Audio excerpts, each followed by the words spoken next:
What sounds interesting, Mike, is what we're going to be covering here over the next 3 weeks. Melchizedek. There's so much information to cover. Oh, yeah. I don't even know what you're going to do. You Yeah, got your work cut out for you. Yeah, it's going to be 3 parts. Might as well jump into it. 'Cause there's just so much material about Melchizedek. And the reason there's a lot of material is because there's so many problems. There are so many points of confusion, so many points of ambiguity, so many things you can see in the text and then go down 2 or 3 trails and trajectories and really rabbit holes in this case, that it's a challenge to basically just cover it all, much less try to reach any sort of conclusions about a number of things. But we'll do our best. We'll chop it up into 3 parts, and I don't think any of them are going to be short, but I know this one's not going to be short. So in this first part, we're going to focus on Old Testament material. So we're not going to get into Second Temple Jewish stuff. That's going to be part 2. And then, of course, New Testament material, part 3. But obviously, parts 2 and 3 are going to build on this one. And you're going to see, I can telegraph this much here, you're going to see how certain elaborations are made on the Old Testament material. And some would even use the word alterations in Second Temple Jewish literature and in the New Testament. The Old Testament stuff is adapted in a number of respects by Second Temple Jewish tradition and New Testament. And that's not to say, and we'll hit an example or 2 today, that the New Testament or any of this other material is making stuff up. It's just that they'll seize on a particular trajectory and then kind of run with it or apply it in a different way that, it could be a legitimate application, but you could apply it in 2 or 3 other ways too. So there's just a lot here that there is to consider. This is one of those topics that is kind of a vortex. A simple question like, who was Melchizedek, turns into a dozen other questions, most of which don't have clear-cut answers. And I would say, again, this is easily one of the most complex topics in biblical studies. Let's just jump into the passages where Melchizedek is actually mentioned. We're going to start with Genesis 14.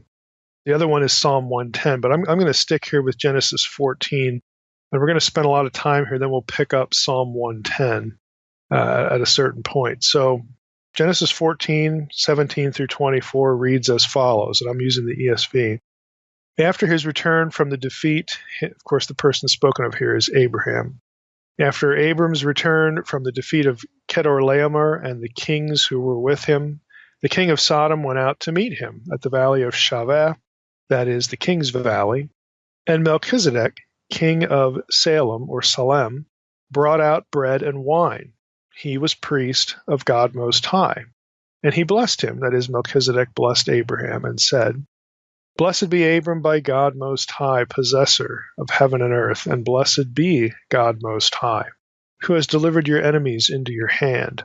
And Abram gave him 1/10 of everything. And the king of Sodom said to Abram, Give me the persons, but take the goods for yourself. In other words, the people that Abram had saved.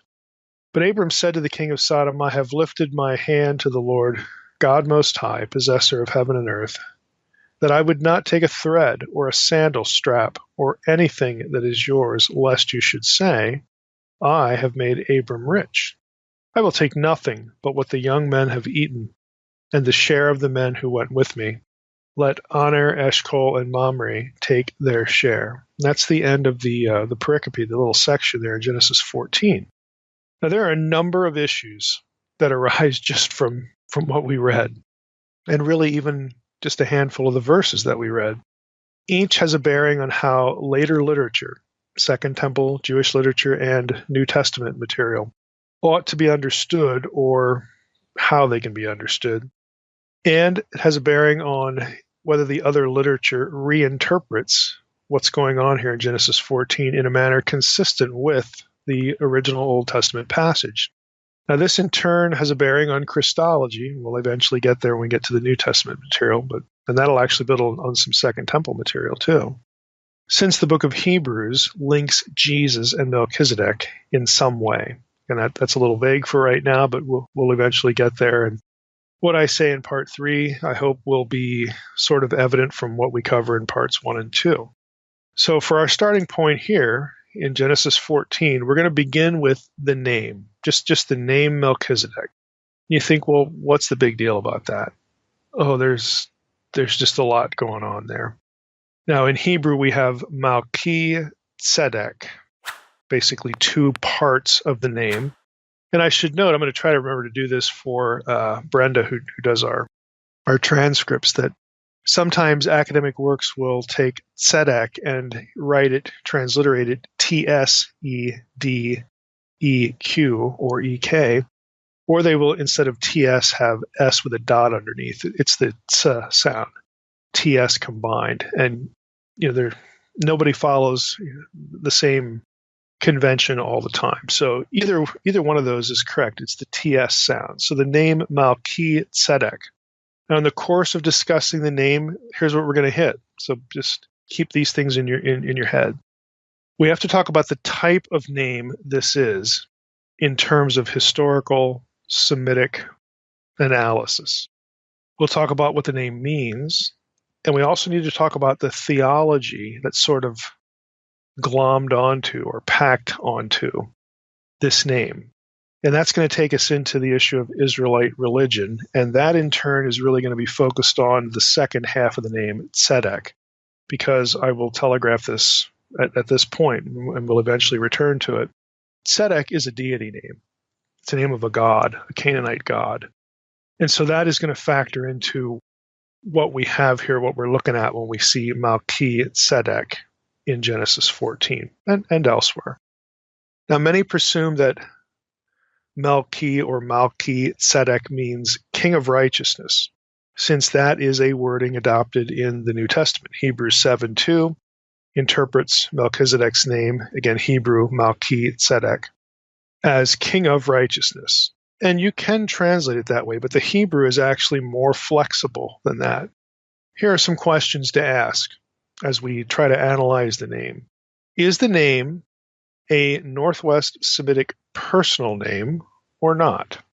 If not, it might be a royal epithet, that is a title. So do we have a person's name here? Is Melchizedek, is that a personal name? Is it actually the name of a person? Or is it a title?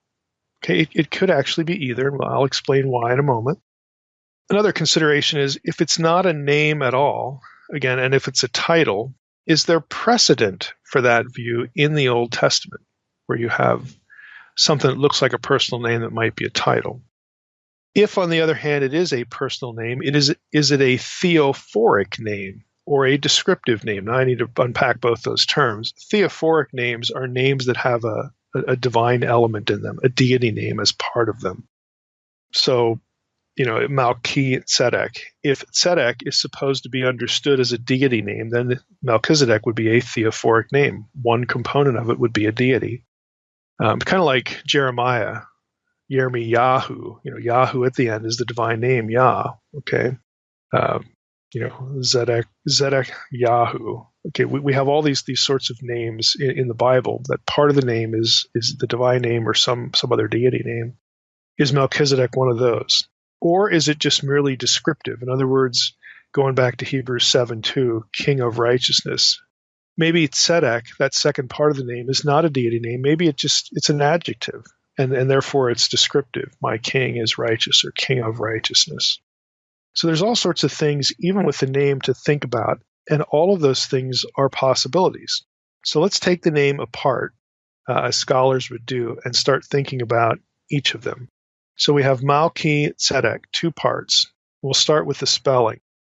The New Testament king of righteousness presumes that the name is what is called in Hebrew grammar a construct phrase. That means two nouns next to each other. There's noun X, and then there's noun Y. So you have an X of Y relationship, this noun of that noun. So in this case, it would be the word for king, Malch in Semitic, and then we'd have the word for righteous or righteousness. So king of righteousness, king of righteousness, noun of noun, X of Y relationship.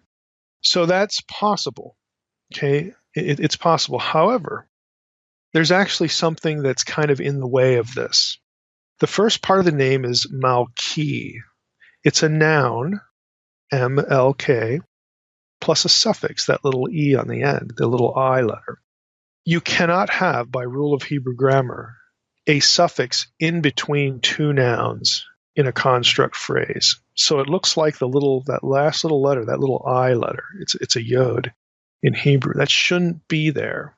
It messes up the construct phrase. And if it's not a construct phrase, then what in the world's going on? It wouldn't be King of Righteousness.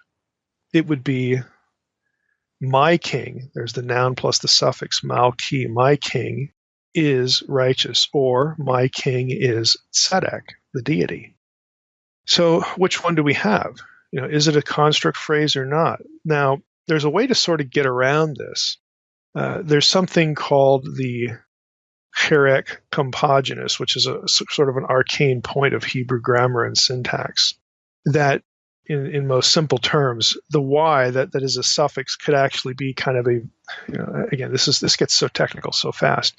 It could be the vestige of a case system. In other words, it may not be a suffix after all, even though 99% of the time when you have this little Y on a noun, it's going to be a suffix.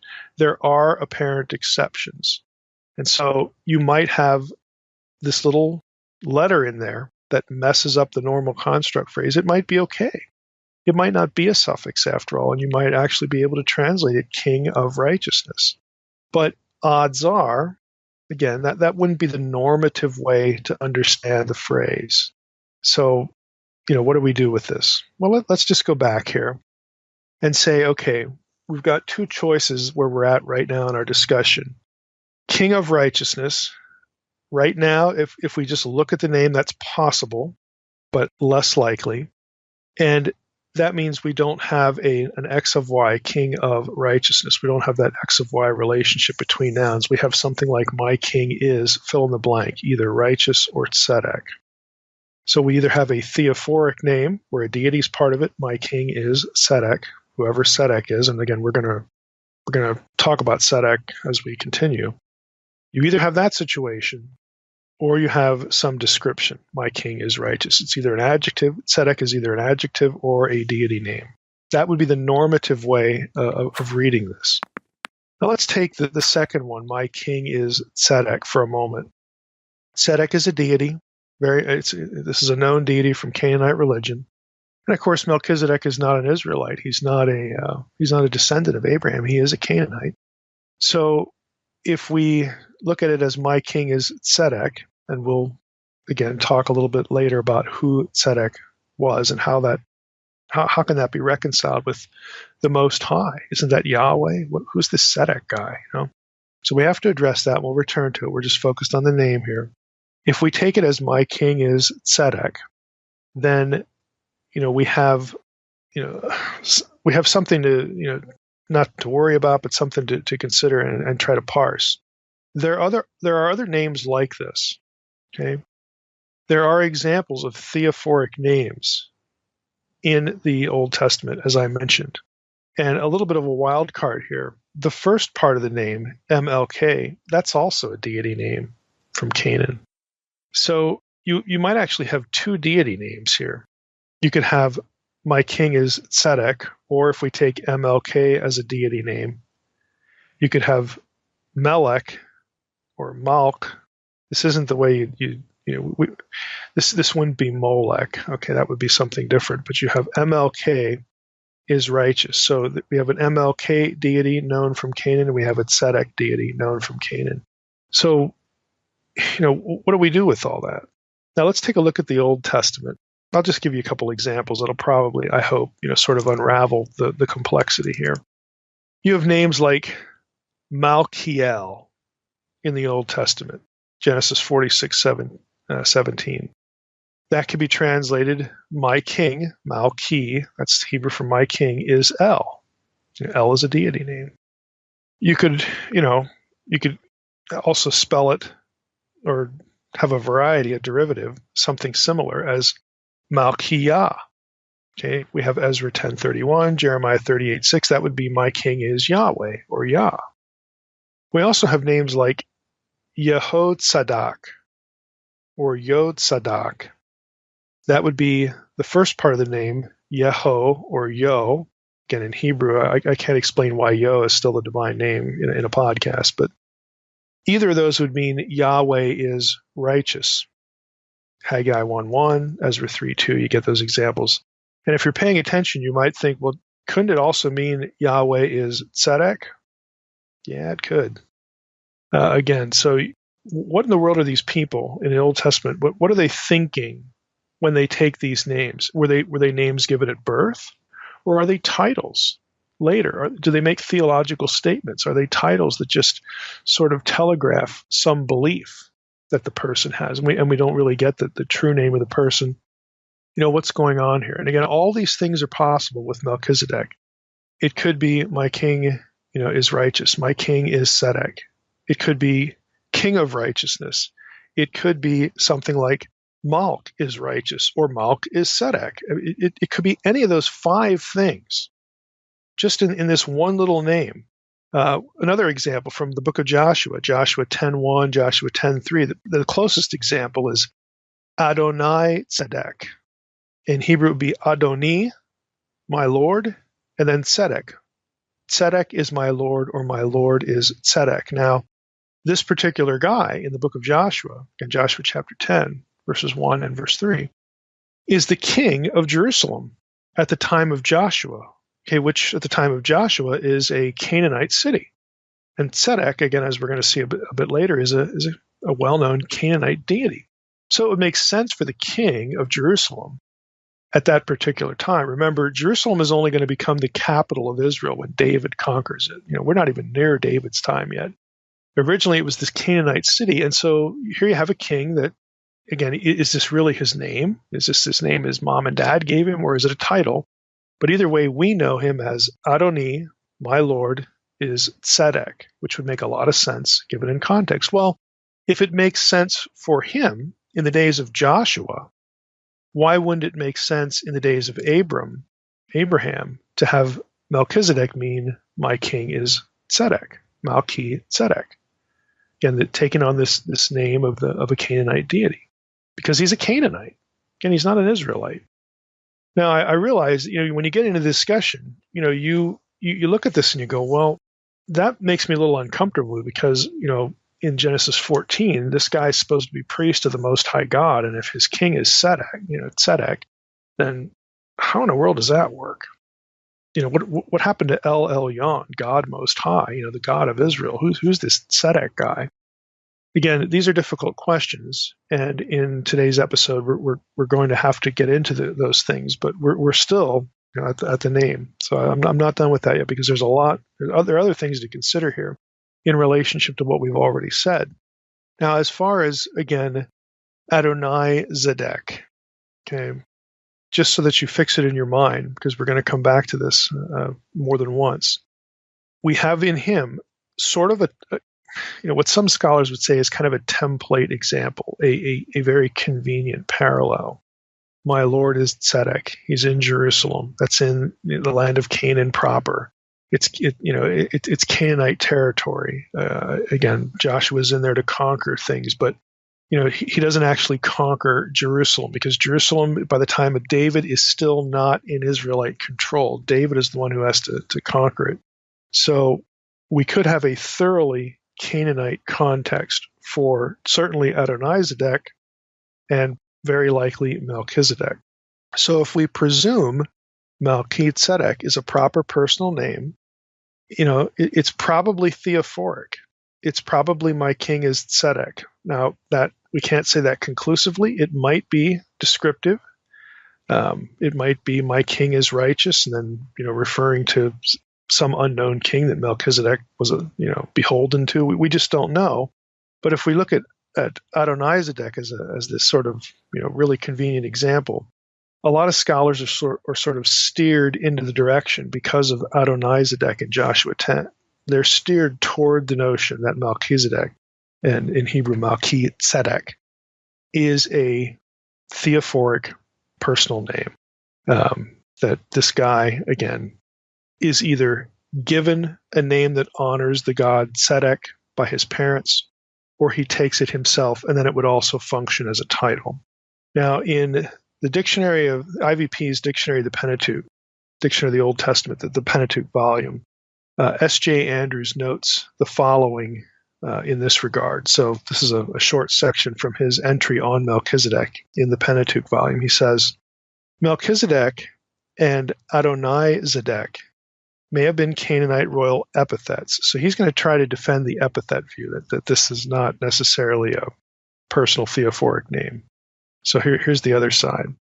E.A. Spicer has argued that Melchizedek is just the Canaanite equivalent of the Mesopotamian title Shar Mesharim, which means the just king or the righteous king. This would suggest that Melchizedek is a royal title rather than a personal name. The use of MLK and then Tzedek as a descriptive title is actually attested a few times in the Northwest Semitic world. A 14th century BC letter addressed to the king of Egypt, discovered at Ras ibn Hani, that's going to be an Ugaritic context, contains several royal epithets applied to the pharaoh. Included in this salutatory list are such titles as MLK, that's the word for king, again in Semitic, ML king and then RB, Rav, the great king, and MLK Mitzrayim, king of Egypt, as well as the phrase MLK Tzedek, the just king. So that, again, just to interrupt Andrew's little essay here, that's precedent, again, for taking this as a descriptive epithet, the just king. So here you have this guy come out to meet Abram. He's a priest of the Most High God, and his name happens to be Melchizedek, and it just means his title is the just king, or my king is just. So it could refer to some guy we don't even know rather than a deity. That's possible. But again, based on the analogy of Adonai Tzedek, most scholars gravitate toward the theophoric name option. But you got this. This is a legitimate possibility, even though it might be a minority view. Back to Andrews. He writes, the 10th century BC inscription of Yechemilk, king of Byblos, claims that he is MLK Tzedek, and then the conjunction and MLK Yashar, so that he is a just and upright king. So there you get the MLK Tzedek in that inscription from Byblos. Later in the 5th century BC, the inscription of Yechalmilk, also king of Byblos, contains the phrase, for he is a just king, a MLK Tzedek, just king. That's the end of Andrew's entry. So I think he marshals a decent amount of evidence there that the elements of Melchizedek's name might be a royal title, might be an epithet, might be some descriptive phrase about some guy that we don't even know who it is, because it wouldn't be the guy standing in front of Abram. See, he's a priest of the Most High God, and his name, again, would be honorifically given to him to honor his king, whoever that is. Or it could be a theophoric name. My king, the guy who's standing in front of Abraham, his name is a theological statement. My king is the deity, Tzedek. Those are your two major options. Again, Hebrews 7:2, king of righteousness. You can sort of get there from my king is just or my king is righteous. It's just a little, not a play on words, but it's just another way of saying the same thing. So the New Testament, rendering of this isn't inaccurate. It just doesn't inform us about what the other options are. Now, let's go to, again, the way that this is described, because now we have another element here that might, again, make us gravitate away from one option and toward another. Genesis 14:18 actually does describe Melchizedek as a king. He is the Melech Shalem, the king of Salem, king of Shalem. Okay, so if he's the king of Shalem, and his name is Melchizedek, it's kind of weird because the guy standing in front of Abraham is a king. He's the king of Shalem. But does his name mean my king is righteous? Well, if he's the king, who would his king be? Again, this is another reason why, even though this idea of my king is righteous, that it could be an epithet that refers to some other person, even though that's possible, it just doesn't seem to make a whole lot of sense if Melchizedek himself is a king. because then you'd have another king who's referred to as right. It makes more sense to have Melchizedek as a priest of the Most High God and a king of Shalom, and his name means my king is Tzedek. In other words, it's a theological statement. It's a theophoric name. This is why most scholars gravitate toward that view. Not only is it possible, not only does it have a good precedent in the Old Testament and in lots of other Semitic languages as well, which we didn't get into, but it also seems to make better contextual sense rather than the alternative. So let's talk about King of Shalom, King of Shalom. S and SH are kind of interchangeable here in Semitic, at least at this stage. We have here this description: Melchizedek is the king of Salem, or I'm going to try not to say Salem since that's such an anglicized pronunciation here, but Salem. Psalm 76:2, that in the Masoretic text that would actually be verse 3. So if you're looking in Hebrew, you need to know that. So in English Bible, Psalm 76:2 places Salem in parallel with Zion. Let me just read you the verse.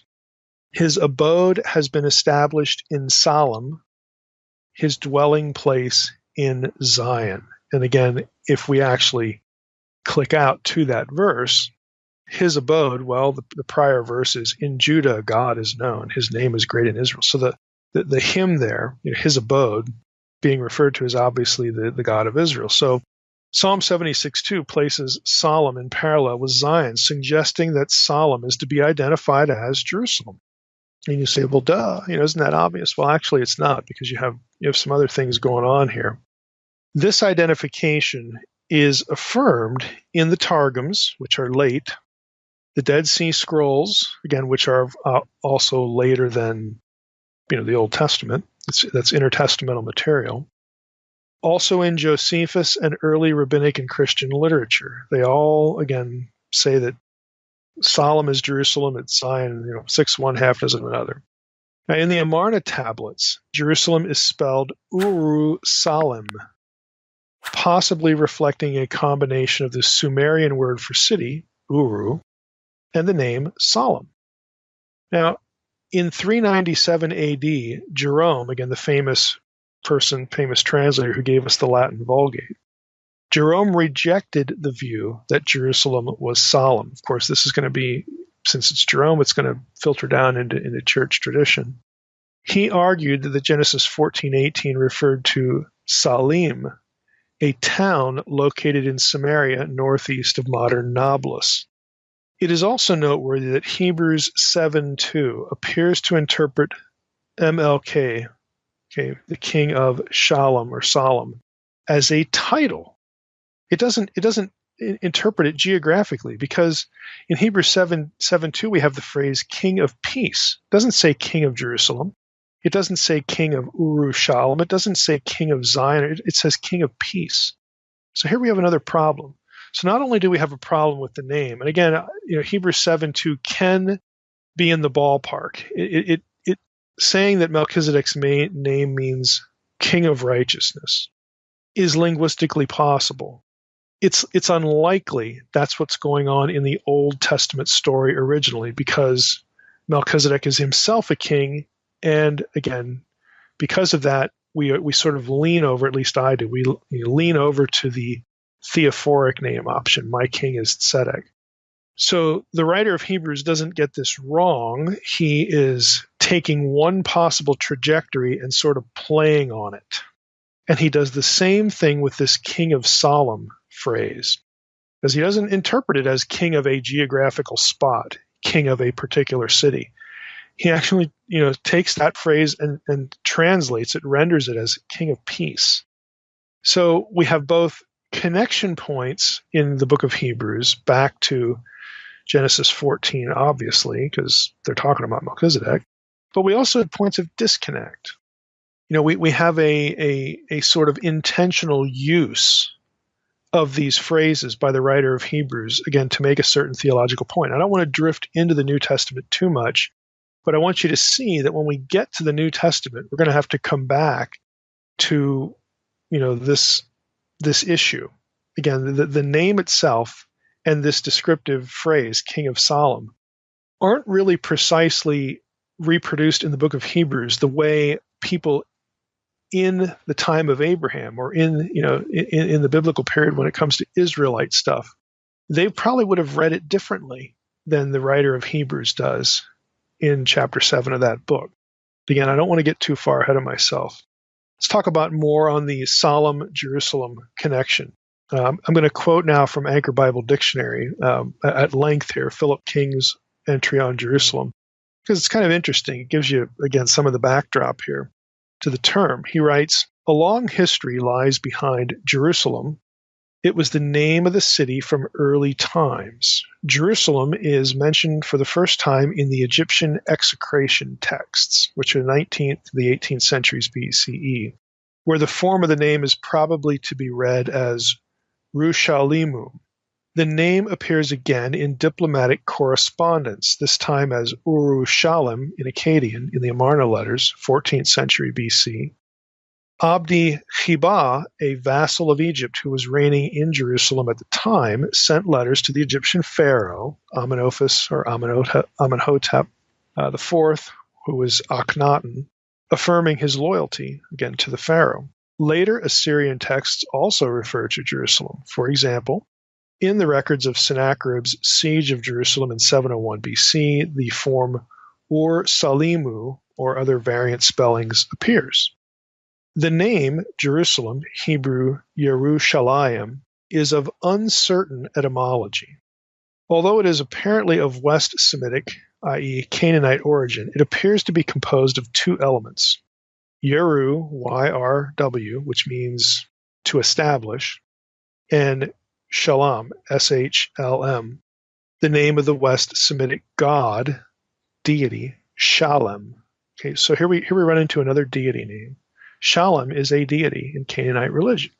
We keep running into Canaanite deities here, don't we? We have Malch, we have Tzedek, and now we've got Shalem. Again, that shouldn't disturb you because look at the context. We have Abraham, he's in Canaan. We don't have, we don't have the conquest yet. We don't have anything. It's Abraham. Okay, we don't have any of this territory under the dominion of Yahweh, the God of Israel. We have Canaanite location, and you would expect Canaanite names. And if people are naming things in Canaan, they're going to be naming things after deities because, hey, that's what you do. It's honorific. So we have here, again, it could mean Yeru, to establish, and then Shalem or Shalem, the name of the West Semitic god Shalem, patron of the city. The meaning, continuing now with ABD, the meaning may be foundation of Shalom. In other words, foundation of the god, the deity, Shalom, mentioned in a mythological text from Ugarit. Genesis 14:18 refers to Melchizedek as king of Salem or Shalom, likely Jerusalem. If so, this shortened form is the first biblical allusion to Jerusalem. In other words, if it really is Jerusalem, this is the first time it's mentioned. In Psalm 76:3, Salem, Shalom, is used in synonymous parallelism to Zion, referring to the divine dwelling. Joshua 10:4 contains the first specific biblical reference to Jerusalem, whose inhabitants were Canaanites. Again, in the days of Joshua. There it relates to Adonai-Zedek, king of Jerusalem, who formed a coalition with neighboring kings and attacked Gibeon. Joshua defeated them, but Jerusalem was not taken. According to Judges 1:8, the Judahites captured Jerusalem and destroyed it by fire. The text is historically, let's put it this way, the writer here, Philip King, says the text is historically unreliable. He doesn't take this as a historical statement because, he continues, Jerusalem was not conquered until the time of David. Well, let me just editorialize here. You can burn the city and not occupy it, okay? It's not real complicated. Back to the selection. Some Old Testament texts, Joshua 15:8, 18:28, Judges 19:10, so on, equate Jebus, Jebus, the name derived from the pre-Israelite inhabitants of Jerusalem, with Jerusalem. Well, how can, again, this is me now interrupting. Wait a minute, how can you have Urushalim and have this be Jerusalem and who's this? What's this Jebus? Okay, the Jebusites, original inhabitants of Jerusalem. So how does this term fit in with these other ones? Well, king continues. He says, Jebus is the name derived from the pre-Israelite inhabitants of Jerusalem. Conveys the impression that Jebus, Hebrew Yavus, was the pre-Davidic name for ancient Jerusalem. The city was never actually called Jebus, though it had been a Jebusite settlement. The Amarna tablets attest that Jerusalem, not Jebus, was the name of the city. Nor does Jebus appear in other ancient Near Eastern texts, whereas, and we just read a bunch of examples, Urushalem, Jerusalem, actually does show up in ancient texts. Despite the lack of extra-biblical evidence, King says, some would argue that Jebus and Jerusalem designate the same city. Others suggest that Jebus may be identified with Shaphat, situated slightly north of Jerusalem. So that's the end of King's entry. Now, Stephen Reed, also in the same publication, Anchor Bible Dictionary, in his entry on Jebus, says this. Some scholars have been troubled by this identification of Jebus and Jerusalem for several reasons. First, this identification is found in each case in a parenthetical note, which could be a later redactional, that is, editorial, or scribal addition to the text. Second, while the name Jerusalem occurs in the 14th century El-Amarna texts and in the 19th, 18th century BC execration texts, no reference is ever made to Jebus. Third, Jerusalem seems to be too far south to be located on the southern border of Benjamin. While the Jebusites inhabited and controlled Jerusalem, this does not necessarily mean that Jebus was Jerusalem. Miller contends that the later scribes misidentified Jebus with Jerusalem on the basis of the Jebusite control of the city and suggests that Jebus should actually be located at present-day Shaphat. If Jebus was actually used as a name for Jerusalem, it must have been a temporary name and must have existed alongside the older name, Jerusalem. So I read those two selections again to alert you to the fact and to alert listeners to the fact that, we're well aware here of the Jebus-Jerusalem issue. We're well aware of the Urushalem, the focus on the Jerusalem name and other ancient Near Eastern texts. So we're not skipping any of the thorny details here on the podcast. We don't do that. But what it really comes down to is most likely, again, not because of the Bible or because we have something to defend here. It is most likely that Jerusalem, Urushalem, is the original name and the only name actually of the city. And Jebus could have been something very close to adjacent to it. And the people of that area moved into the city, took control of it for a while, and that's where the association came from. So back to Melchizedek, you've got him as king of Shalem, king of Salem, and that would make sense. Okay, that would be historically accurate because of what we just read. Back in the days of Abram, this place would have been known not as Jebus, it would have been known as Urushalem, the city of Shalem or the foundation of Shalem. And again, Shalem is a Canaanite deity. So what do we have to this point? Let's just summarize a few things. We have somebody named Melchizedek in Genesis 14. He's both a king and a priest. So his name is probably theophoric. My king is Tzedek. Okay? Because my king is righteous as a title, that would make this king, Melchizedek, referring to some other king, which doesn't make a whole lot of sense. We have a king priest then of a Canaanite city. The city is Shalem, Jerusalem, for all practical purposes here, in pre-Davidic days, prior to the Israelite occupation under King David. We have a Canaanite orientation, therefore, and that makes sense in light of Joshua 10, and Adonai-Tzedek being the king there. Okay, a little bit later, we still have this place under Canaanite control. That makes good sense. Historically, it's clearly a Canaanite name. And it's arguable that the name of the king of this same place, remember, Adonai-Tzedek is the king of Jerusalem. And Melchizedek, a few hundred years, prior to him, was king of Salem. So he would have been king of the city, and then Adonai-Tzedek is the king of the same city. And Adonai-Zedek's name is my Lord is Tzedek. So again, we take that back to Genesis 14. It makes sense to have Melchizedek's name mean my king is Tzedek. Okay? Or Adonai-Zedek is my Lord is Tzedek, excuse me. So you have two guys, likely king over the same place at different time periods, and both of their names have this Tzedek element in it. And it's a Canaanite context. So that's what we have to this point. All right, it sounds good. All right, Mike. Well, I'm ready for the second half of Melchizedek in the Old Testament. Yeah, absolutely. Let's get into that. So, who in the world is Tzedek? It's time to focus on who's this deity. Why do we have this deity name here? Why do we have what looks like a foreign deity name associated with this guy whom Abraham is talking, with, who's blessing Abraham in the name of the Most High God? Because that kind of suggests that Tzedek is the Most High God, not Yahweh.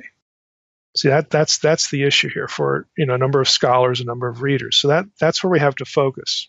Now, I'm going to read extensively from Bernard Bato, his article on Tzedek in Dictionary of Deities and Demons in the Bible. It's very good. Again, this is going to be an extensive quotation, and he goes through the material. Then I'll make some comments, typically like I do as we go, and then also afterwards. So here's Bato, again, a lengthy excerpt from DDD.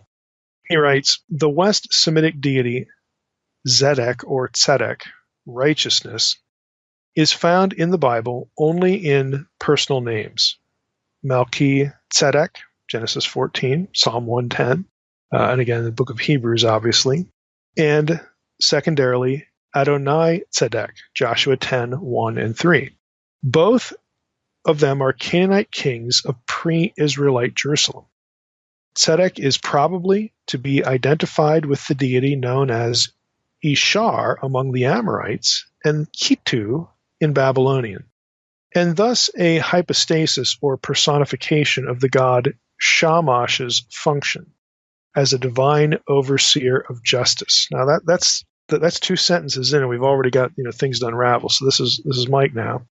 Basically, you have a deity that went by different names among different people groups, and among those different people groups, the names that they used were indicative of the sun gods, Shamash. That's a Semitic word for sun, of Shamash's role as divine overseer of justice. Now, think about it this way, just think about what I just said. If you have the sun god for some Canaanites being the god of justice, well, isn't the Canaanite word for that Tzedek? Well, yeah, it is. So you could refer to the different role of the deity by different terms, and this is how you get this sort of like round robin of terminology in ancient Near Eastern deities. This happens all the time, where different people groups would refer to a deity by different names, but assign to him the same properties, and it creates confusion for us because of the different names. So that's what you have going on here. Back to Bato.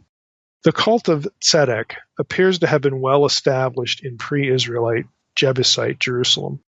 Some aspects of this cult apparently were translated into Yahwism, worship of Yahweh. In a number of texts, righteousness with a capital R appears either as a member of Yahweh's court, his council, or as a personification of Yahweh's concern for justice, kind of like Yahweh himself.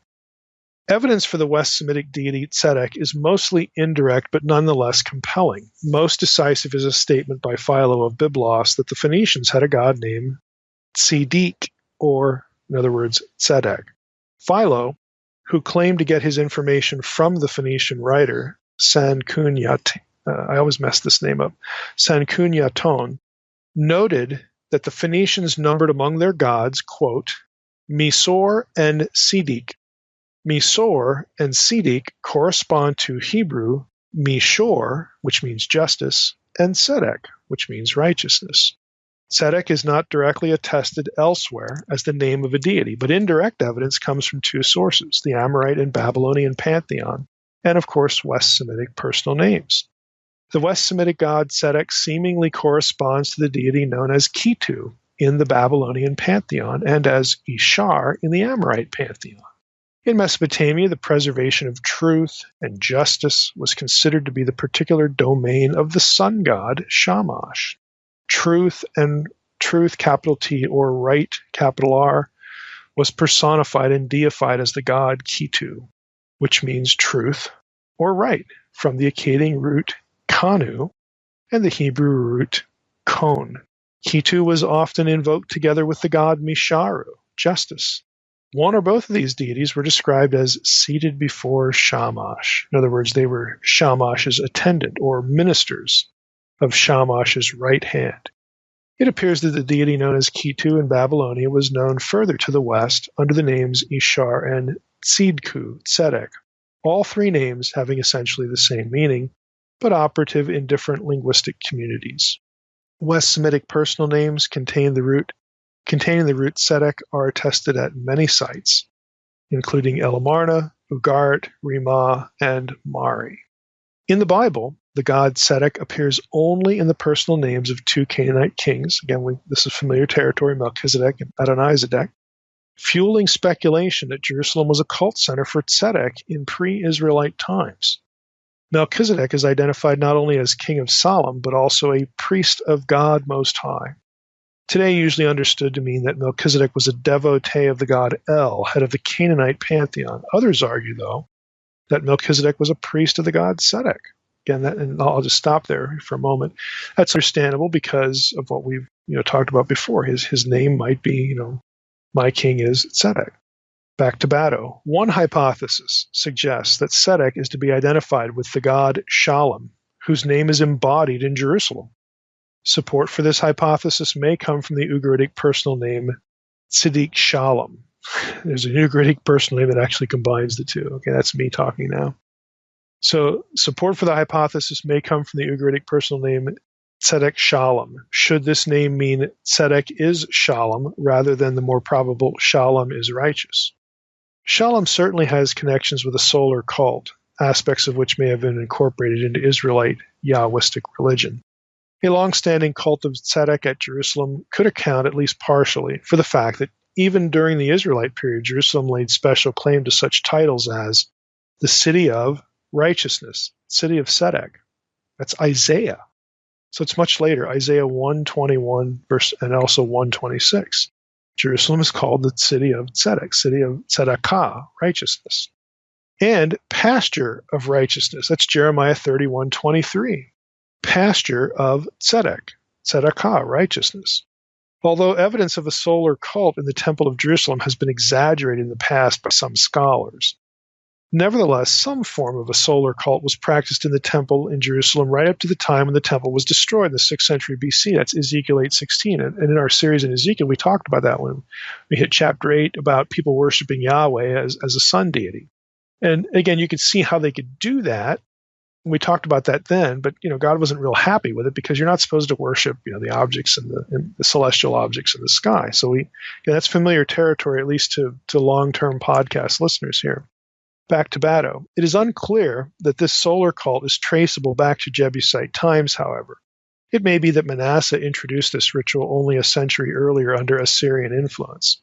Josiah's reforms, circa 620 BC, during which, quote, the horses that the kings of Judah had dedicated to the sun at the entrance to the house of the Lord, unquote, were removed, and, quote, the chariots of the sun, unquote, were burned. That's 2 Kings 23:11.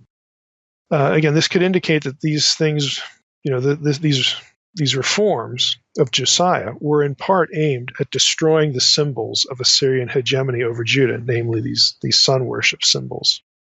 Aspects of the West Semitic god Tzedek were absorbed into Yahwism at some point. Rather than remaining as an independent deity, Tzedek, righteousness, was translated as a quality of Yahweh. Thus, at times, Tzedek and Yahweh are found in synonymous parallelism. Now, that's an important thought because for the biblical writers, when think of it this way, when Jerusalem is taken over by David, okay, and obviously think about just think about biblical history. Okay, so here you got Abraham. Let's just go all the way back there. Abraham worships Yahweh. It's just Abraham. Okay, and he has some kids. He's got some servants. I mean, those are the Yahweh worshipers around. They're living in Canaan because God told him to go there. Everybody else is a Canaanite. So, of course, you're going to run into people who are Canaanites. And they're going to be, people like this Melchizedek guy, who is a priest of the Most High God. And at the time, just think about what we have to deal with here. Could we say that Melchizedek at the time considered the Most High God Tzedek? In other words, that was his name for the Most High God. When if you walked up to Melchizedek and said, "Hey, who's the Most High God?" he would say, "Tzedek." All right. So that doesn't mean that it's a different deity than Yahweh necessarily. Okay. It means that we have a different name for the same deity. Again, it can go either way, and scholars are divided. What we know for sure, is that by the time you get David come in there, take control of the city, there's no ambiguity as to who David's worshiping. And when the historical books, again, get written, they're going to reflect a theological revolution. That no, we're not going to come into this place called Jerusalem. And, okay, we're coming in here as Yahweh worshipers, and yeah, you guys are doing your tzedek thing over here. No, we're here to tell you that the Most High God is Yahweh.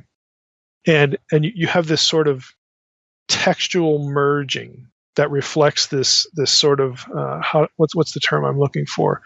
Kind of a theological statement. I don't want to say theological takeover, but that might be a good way to put it. David goes in there and says, we are claiming this turf, because this was given to our ancestors by Yahweh, the Most High God. We are claiming this turf, this city. This is going to be my capital. I am the one chosen, by God to be king. And this is going to be his place. And we're not messing around with all these other deity names. If there's talk of the Most High going on here, we're not going to use the term Tzedek. We're going to use the term Yahweh because he is the Most High. So it's difficult for us looking at this, to think how this system kind of worked. Again, maybe this is a poor analogy, but think about the way we refer to God. We refer to God, as Yahweh, as El Shaddai, as Father. I mean, if we really sat down and thought about it, we probably got 10 or 15 ways that we refer to God. And we don't theologically have any other deity above him, but yet we use all these different names. And what if we were doing that in a historical context where some of the people who heard us use these names thought we were referring to other deities? That's the kind of thing you have going on in biblical times. It's really confusing to know who's thinking what about a single deity or more than one deity at any given time. And so what the biblical writers try to do is they try to consolidate. They're making theological statements. They have to include, some of these other names because they're just parts of history. They're historical events. They're historical, deities. This is the way things were. But the biblical writers make an effort to make a theological statement and sort of merge all of these things into Yahweh, or they take these other names and they align them with Yahweh as the Most High God. And when you do that, and when you codify it, when you actually produce a written document, this thing we call the Bible, the Old Testament anyway, that's the thing that your people are going to read and be taught from. And so that act of codifying this theological thinking, this theological, how do I want to say it? This theological statement, this theological corrective or point of clarification, this theological clarification about who it is we're worshiping.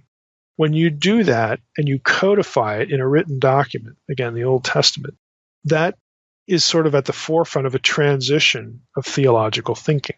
So, it's really hard to say, again, even with certain biblical characters, what they were thinking about at any given point theologically, because all we have is a particular story about them. They might bear a name like Melchizedek. We don't really know who he was thinking about or what he was thinking, but we do know what the biblical writer is thinking.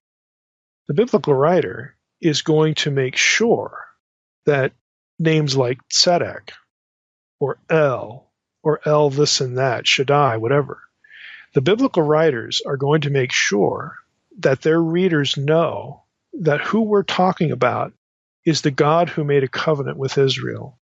His covenantal name is Yahweh. He could go by these other names and did, and we have biblical evidence for that. Their agenda, and I'm using that in a good way, they're trying to teach theology by this strategy of subsuming all this other deity stuff, these deity language, this deity language, these deity names, subsuming that into Yahweh of Israel, the covenant, name of the God who brought us out of Egypt and all that sort of thing. The Bible itself, in its creation, is a theology lesson. It's putting forth a theology. Now let's go back to Bato, pick up where we left off. He says again, rather than remaining as an independent deity, tzedek, righteousness, was translated as a quality of Yahweh. In other words, it's not biblical writers transform the name away from being possibly understood as a separate deity, and they make it a quality of Yahweh. They bring it, they subsume it with Yahweh. They're going to do this with other deities like Dever and Ketev. They don't, the Canaanites would think these are big time deities.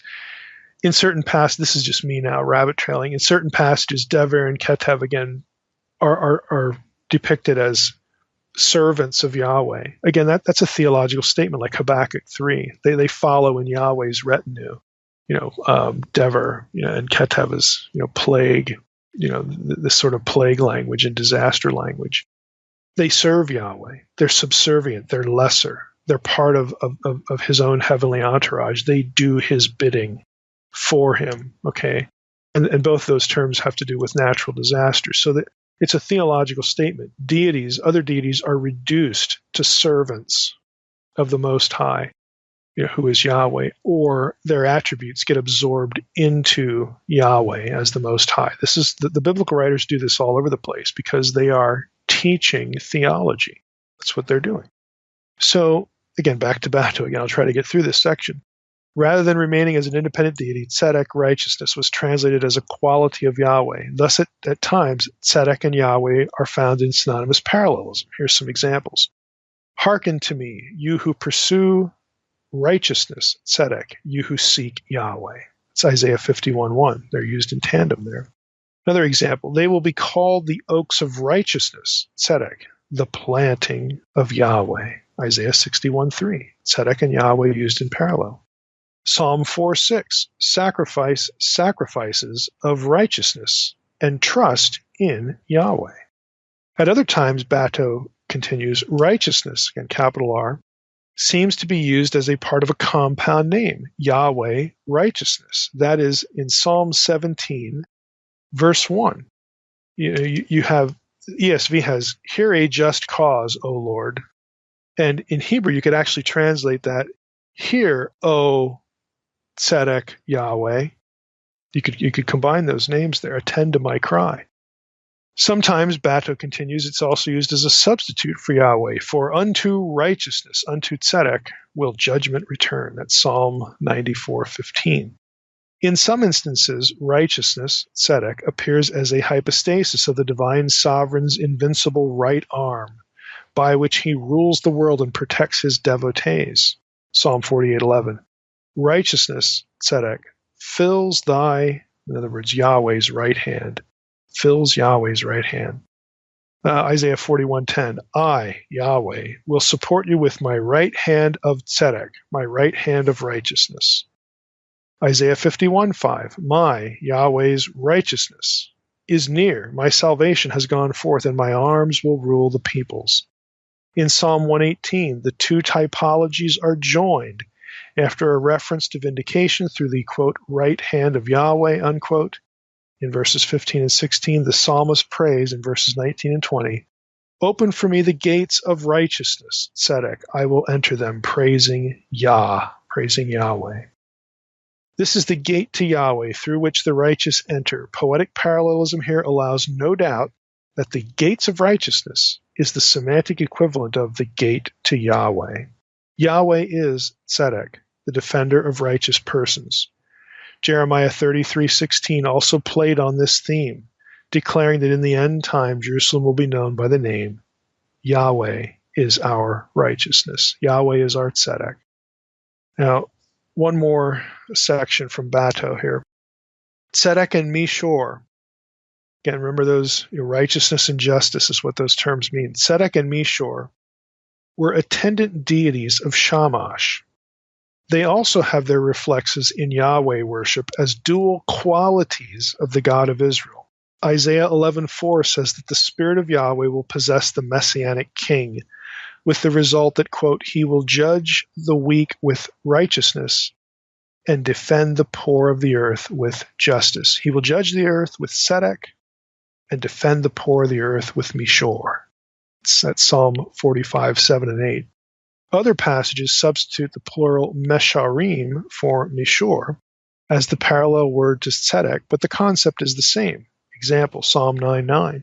He judges the world with righteousness, tzedek. He judges the peoples with justice, again, mishorim.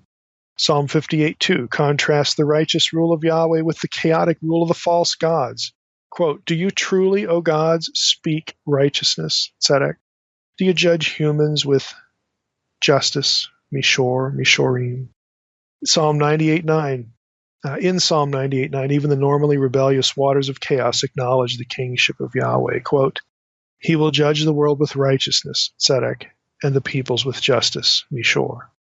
In Isaiah 45:19, Yahweh derides the gods of the other nations and proclaims that he alone is capable of salvation. I am Yahweh, who declares righteousness, Tzedek, who announces justice, Mishor, unquote. That's the end of Bado's entry, at least what I'm going to use from it.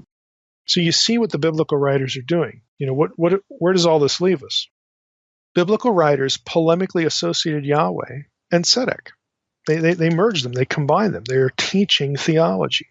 Consequently, Melchizedek could bear the name of Yahweh or Tzedek and not violate the theological proposition that Yahweh or Tzedek, because in the final form of the biblical text, they're one and the same. Okay, he could bear the name Tzedek and refer to him as Most High because Tzedek was Yahweh. Okay, it's not a problem. In its historical setting, again, do we really know that Melchizedek comes out to meet Abraham and he's, hey, hi, I'm Melchizedek. My name is, my king is Tzedek, and I really know that that's your Yahweh. Is Melchizedek thinking that? Well, we don't have any way of knowing that. But again, let's stick with what we do know and what the biblical text shows us.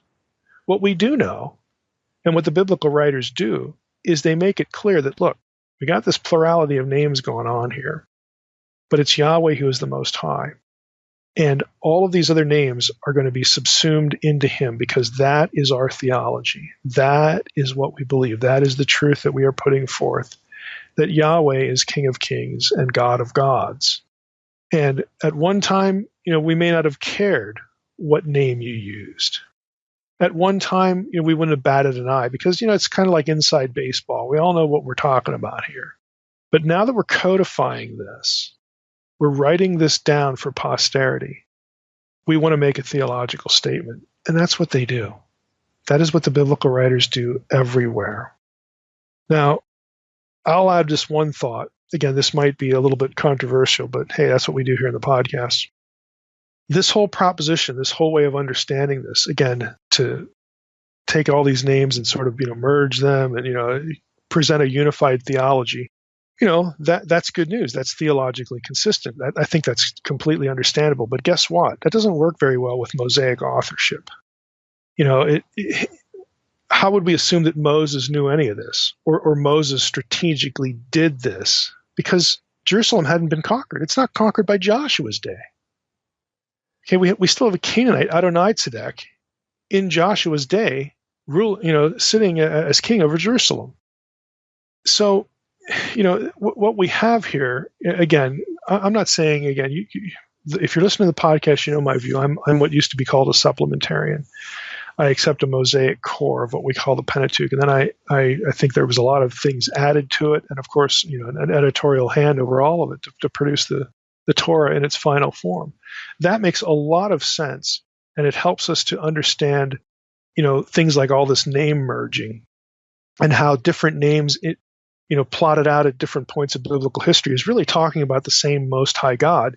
That's easy for us to understand in hindsight, but it's tough to assume. It's tough to get there if you think Moses wrote every word of the Torah, because there are just things going on in the text to produce this theology that Moses just didn't know. And Moses had no reason to even think about. So again, I'm just throwing that out there. Here we are again. This simplistic view of Mosaic authorship that I've talked about before on the blog or on the podcast, I understand it, but it gets in the way of clarity. It gets in the way of talking about what we actually find in the text in a coherent sort of way. Again, to me, I don't really care to parse out who wrote what, when, and all that kind of stuff. I'm just saying that to sort of get there in a coherent presentation, you've got to think about Mosaic authorship. You've got to think about the authorship of the Torah a little bit differently than we typically do. And in practical terms, I think this is kind of evident at this point in the podcast as we move along here. Israelite religion is messy. Again, if you take a providential view of inspiration, which I've argued is the most defensible view and the most coherent view, then you have God prompting people all along the way to do good theology, as they wrote and as they edited. The whole point of the enterprise was theological messaging. And if we believe there was a God behind it all, the God of the Bible, then the mission was accomplished. They did the job. So to summarize to this point, Melchizedek's name, again, my king is Tzedek, or my king is righteous, allowing for that possibility. And his title, King of Salem, associate him personally with kingship, Jerusalem, righteousness, peace, and priesthood. That's what we have in the Old Testament. And again, it doesn't matter if we have Tzedek as a theophoric name, because in biblical theology, in the big picture of biblical theology, Tzedek is Yahweh. That's what the biblical writers are presenting, in the bigger picture. So here we have this guy. Again, he's associated with the Most High God, Tzedek Yahweh. He's the king of Shalom, Salem, Jerusalem. We've got themes of righteousness going on, and justice going on. He's also a priest. He's a king priest. You see what I'm doing here? There's a profile now building that people in the Second Temple period are going to use. They're going to talk about what's the meaning of this character. What he gets picked up later in Psalm 110, again associated with messianic kingship. They begin to talk about Messiah along the lines of these themes that derive from the name and from the historical setting, Jerusalem. I'll say secondly, at no point in all of this is there any sense that this man, Melchizedek, was a divine being. Now, I know that's popular with a lot of Christians, because of the New Testament phrase about Melchizedek in Hebrews, without beginning or end. We'll get to that. What I'm telling you is you can't get a divine being out of any of this. And so my predilection is to view Melchizedek not as a divine being, because I don't have anywhere to hang that hat on. Now, if Melchizedek is a type, a prototype, we'll use that word, that might be more familiar in English. But if Melchizedek is a type of Christ, well, okay. We get that, and Christ, as the second person of the Trinity, is eternal, without beginning, without end, all that kind of stuff. But that doesn't mean Melchizedek has to match the analogy at every point. A type, again, is a prefigurement. It's not a one-to-one equivalent in all aspects. So I'm just saying. Let's turn now to the second Old Testament issue, Psalm 110. It's almost as gnarly, but we're not going to spend as much time on it because we'll pick up with it later when we get to messianic stuff. Put in the form of a question. Why does Psalm 110 connect the dynastic line of David, and hence the Messiah, with the priestly order of Melchizedek? The answer is going to be David's association with Abraham in terms of lineage, genealogy, and how the original Melchizedek material frames the account of Abraham eschatologically. Believe it or not, there's eschatology in the book of Genesis, in the Torah. And the specific link is the rule of the son of David, the rule of a descendant Yahweh produces over all the nations. That's the eschatological part. So in Psalm 110, we read this: "The Lord says to my Lord, sit at my right hand until I make your enemies your footstool. The Lord sends forth from Zion your mighty scepter. Rule in the midst of your enemies. Your people will offer themselves freely. On the day of your power, in holy garments, from the womb of the morning, the dew of your youth will be yours. The Lord has sworn and will not change his mind. You are a priest forever, after the order of Melchizedek." That's the first 4 verses. And now Psalm 110 turns eschatological. The Lord is at your right hand. He will shatter kings, plural, on the day of his wrath, day of the Lord. He will execute judgment among the nations, filling them with corpses. He will shatter chiefs over the wide earth. He will drink from the brook by the way, therefore he will lift up his head. Now again, there's lots of technical argumentation based on intertextuality throughout the Torah and with Melchizedek and Abraham and this psalm, all these points of linguistic connection. It's not going to translate well to a podcast, but I'm going to pick a few out. Think about it this way. Ask yourself this question. Is it a coincidence? Okay, is it a coincidence? Let me set it up this way. Here, we just read Psalm 110. We have this statement about, hey, messianic guy. Okay, the Lord says to my Lord, sit at my right hand till I make your enemies your footstool. So the messianic king is going to have a scepter. He's going to rule in the midst of his enemies. He's sent forth from Zion. He's a priest forever after the order of Melchizedek. And then it turns to this day of the Lord language about the conquest of the nations. Now, is it a coincidence that talk about the Most High and the nations outside of Psalm 110, okay, that this language shows up in Genesis 14 with Melchizedek and Deuteronomy 32, verse 8? And when the nations, when the Most High divided the nations, again, that Deuteronomy 32 worldview, here it is again. Melchizedek and Abraham, the priest of the Most High.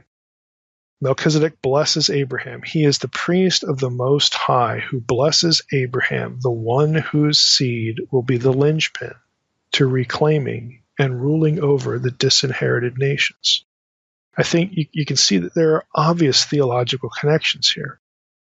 When you talk about Melchizedek and Abraham, you're also again, if you're tuned in to the theology, again, you're reading the Bible, you have the whole Bible, you have the whole Torah at least. Let's say you've read Deuteronomy 32:8. Oh, that's just terrible. God disinherited the nations. How's he going to get them back? Then, Genesis 12, right after the Babel event, he calls Abraham. And he says to Abraham, it's through you, through your seed, that all the nations of the earth will be blessed. So Abraham has something to do with getting the nations back. And then when Abraham meets Melchizedek, well, it turns out Melchizedek is priest of Elyon, the Most High God. And Melchizedek blesses Abraham. Well, that's kind of interesting.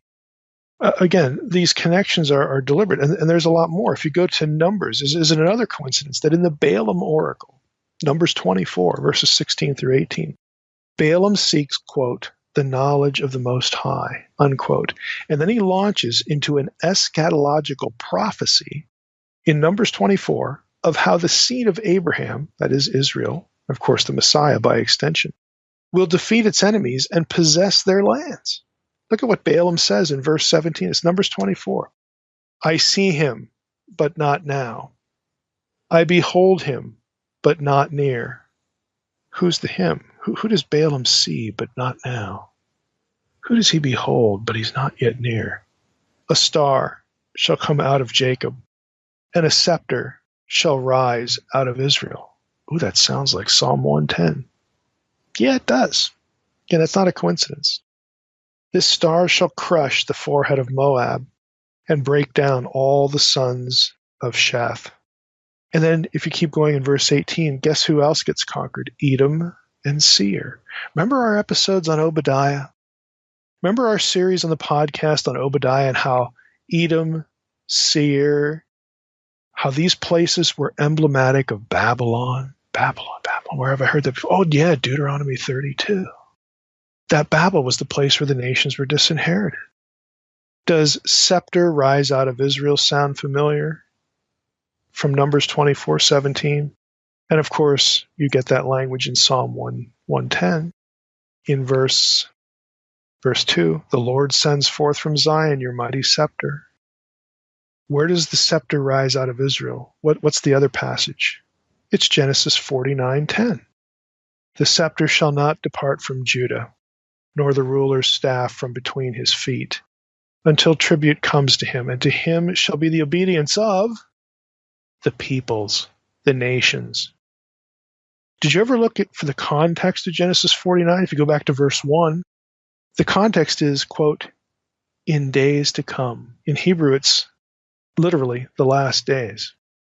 Now look at Numbers 24:14. Back to Numbers, back to the Balaam oracle.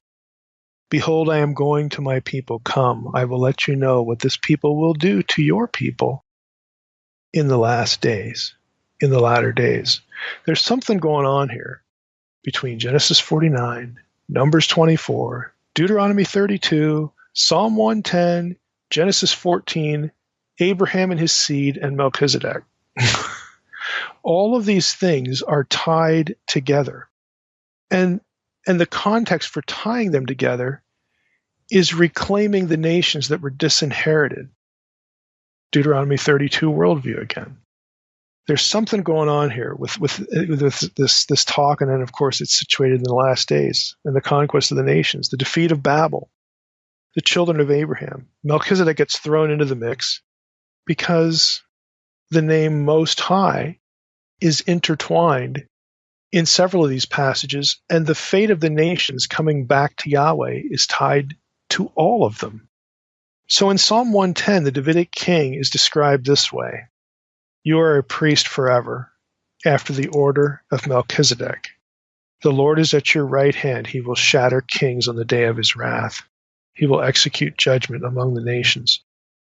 The last thing we want to talk about here is why the priest language. Why does the king need to be a priest? What about the priesthood of Aaron? I'm sure you've asked that question. The short answer is that the evidence in the text that Melchizedek's kingship, remember he was king of Jerusalem, no less. And again, is that a coincidence? You know, since it was David, remember David, the one who would produce the Messiah, the Messianic line. Is that a coincidence since it was David who conquered the city and made that same place? The place where Melchizedek was king, David made it his capital. Is that a coincidence? No. Melchizedek's kingship is connected to Abraham. It legitimizes the rule of Abraham's seed. Now think of it this way. Melchizedek was king of Jerusalem. David is going to be king of Jerusalem. Melchizedek was priest of the Most High. So by connecting Melchizedek to David by means of Jerusalem, it also connects both of them to David, because David is a descendant of Abraham. And it legitimizes the rule of Abraham's seed, who is David. And of course, ultimately you could say the same thing about the seed that David produces. It's also a descendant of Abraham, and that's the Messiah. It's Jesus. That's why another one of the reasons why we have Jesus' genealogy going back through both of these guys. It would seem reasonable to think that this original kingship, the original kingship of Jerusalem doesn't go back to David, it goes back to Melchizedek. The original kingship of Jerusalem also entailed a priestly role. And the priestly role would not be inherited by the sons of Aaron. It would be inherited by the descendants of Abraham. And it has chronological priority over the Aaronic priesthood. So the Aaronic priesthood split the role between, it gave Israel two leaders. Political leader was Moses, priestly leader was Aaron.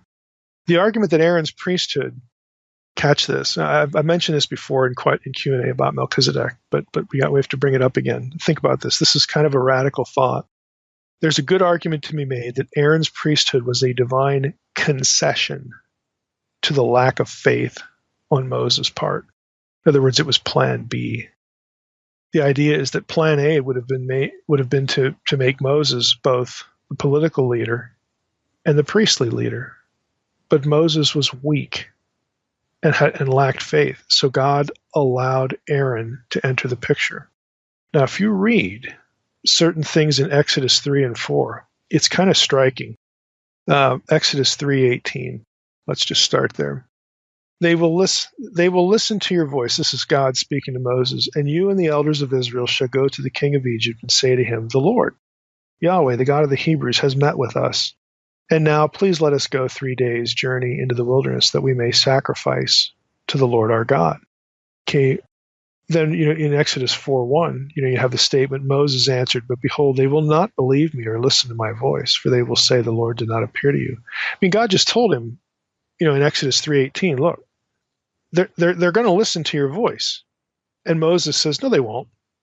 And this happens all the way. There's a lot of this going on in Exodus 3 and 4, where Moses literally takes what God says and just says, no, I don't believe it.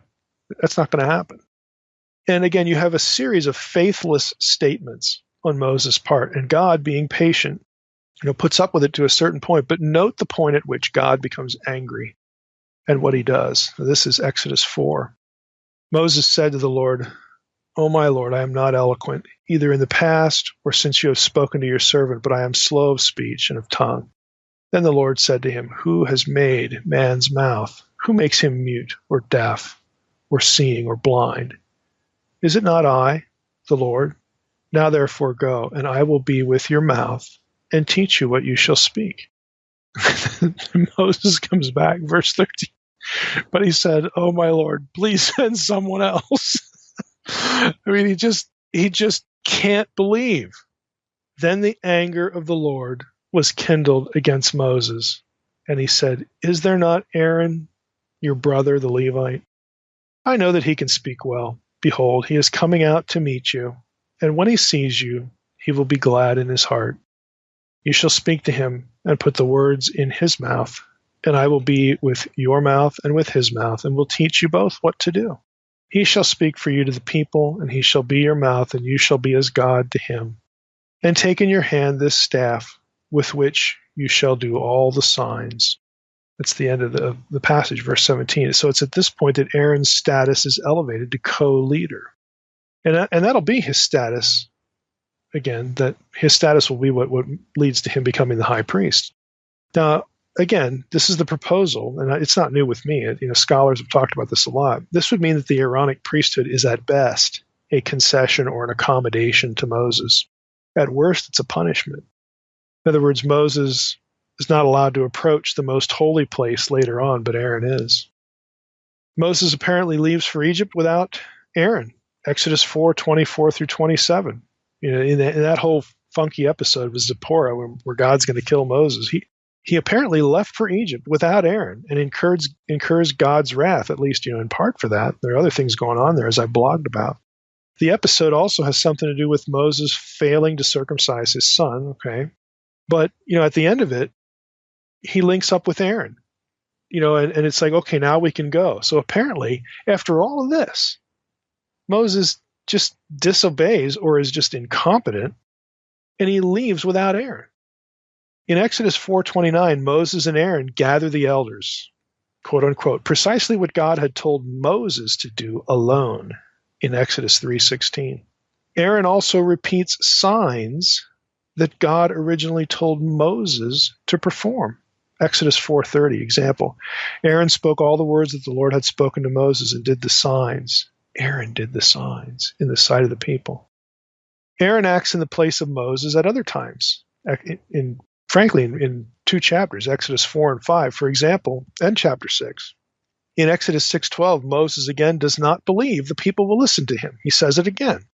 He doesn't believe the people will listen to him if he speaks God's words to them. So Aaron is brought on the scene in verse 13 to get the job done. In the rest of Exodus 6, we get the genealogy of Moses and Aaron. And then the text adds what feels like an explanation for why both genealogies are there. Here are the genealogies. This is verse 26, or at least the comment on the genealogies. So you have the genealogies, and then you run into verse 26, and it says this, Exodus 6. "These are the Aaron and Moses to whom the Lord had said, 'Bring out the people of Israel from the land of Egypt by their hosts.' It was they who spoke to Pharaoh, king of Egypt, about bringing out the people of Israel from Egypt. This Moses and this Aaron. On the day when the Lord spoke to Moses in the land of Egypt, the Lord said to Moses, 'I am the Lord. Tell Pharaoh, king of Egypt, all that I say to you.'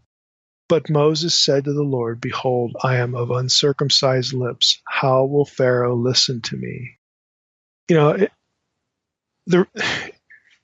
writer here, is this Moses? Here we are back to the Mosaic authorship here, but the writer here, right after giving the genealogy of both, basically has to explain why Aaron's there. And he does. He does. So the leadership, think about the flow of the biblical history. The leadership up to this point, up to Moses, had been one guy, Abraham, Isaac, Jacob. You can almost count Joseph, but we'll just stick with the major patriarchs. Then you hit Moses. They're single leaders and single mediators. They're the go-betweens between themselves, and the rest of the people, and between God and the rest of the people. And here with Moses, it splits. Aaron's priesthood is the result of Moses' unbelief from the very beginning. It's a concession. And incidentally, doesn't that make the golden calf incident all the more tragic? Because that's Aaron's fault. Moses will eventually step up, but by then the Aaronic priesthood is in place. Now, presuming the Melchizedek priesthood is legitimate because it predates Aaron, and it goes back to Jerusalem, and it's linked to Abraham, whose seed will bring back the nations. Okay, assuming all that, presuming the Melchizedek priesthood is legitimate, it was the ideal. It was political leader and priesthood combined, just as was God's original pattern. Some very obvious connections to the apocalyptic Old Testament framework for Melchizedek again spring from this. Look at the passage. Go back to the passage. The Lord says to my Lord, sit at my right hand until I make your enemies your footstool. It's kind of interesting because that means that the Lord says to my Lord, sit at my right hand until I make your enemies your footstool. He's already reigning. He's already seated at the right hand, but not yet. He's not yet triumphant over the nations. Verse 2, the Lord sends forth from Zion your mighty scepter, rule in the midst of your enemies. Zion is Shalom. It's Jerusalem. The Lord has sworn and will not change his mind. You are a priest forever after the order of Melchizedek. The Lord is at your right hand. He shall shatter kings on the day of his wrath. He will execute judgment among the nations. He will shatter chiefs over the wide earth. So, you have this sense even in Psalm 110 that a descendant of David blessed by Melchizedek is already reigning but not yet. Okay, there's this sense that we have this already not yet thing going on. So again, to wrap this up, who is Melchizedek in Old Testament thought? We're just focused here on Old Testament. We've gone through a number of these things. There are lots of issues here. As long as we've taken it, it's still just touching the basics. You could drill down, further on any number of these points. But we've got a situation here where we have, again, these passages connected. We have these two individuals, Melchizedek and Abraham. Abraham, again, is connected to the nations because it's his seed that will bring them back. Melchizedek is connected to the fate of the nations because he is the priest of the Most High God. And it was the Most High God who divorced the nations in the first place back in the days of Babel. These themes are connected.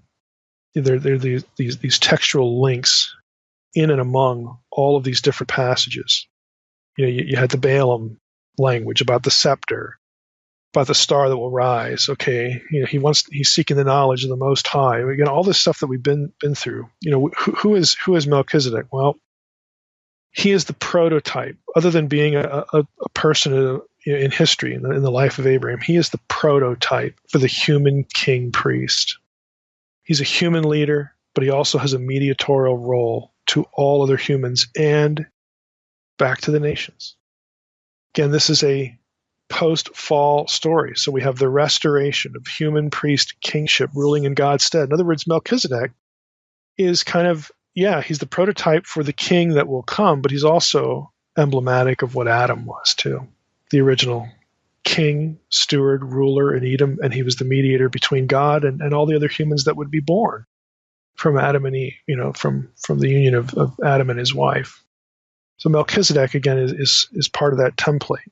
And that template was consistent. You have one ruler, you have one figure that God is sort of using as a priest to the rest of his descendants, his family, the patriarchs, Abraham, Isaac, and Jacob.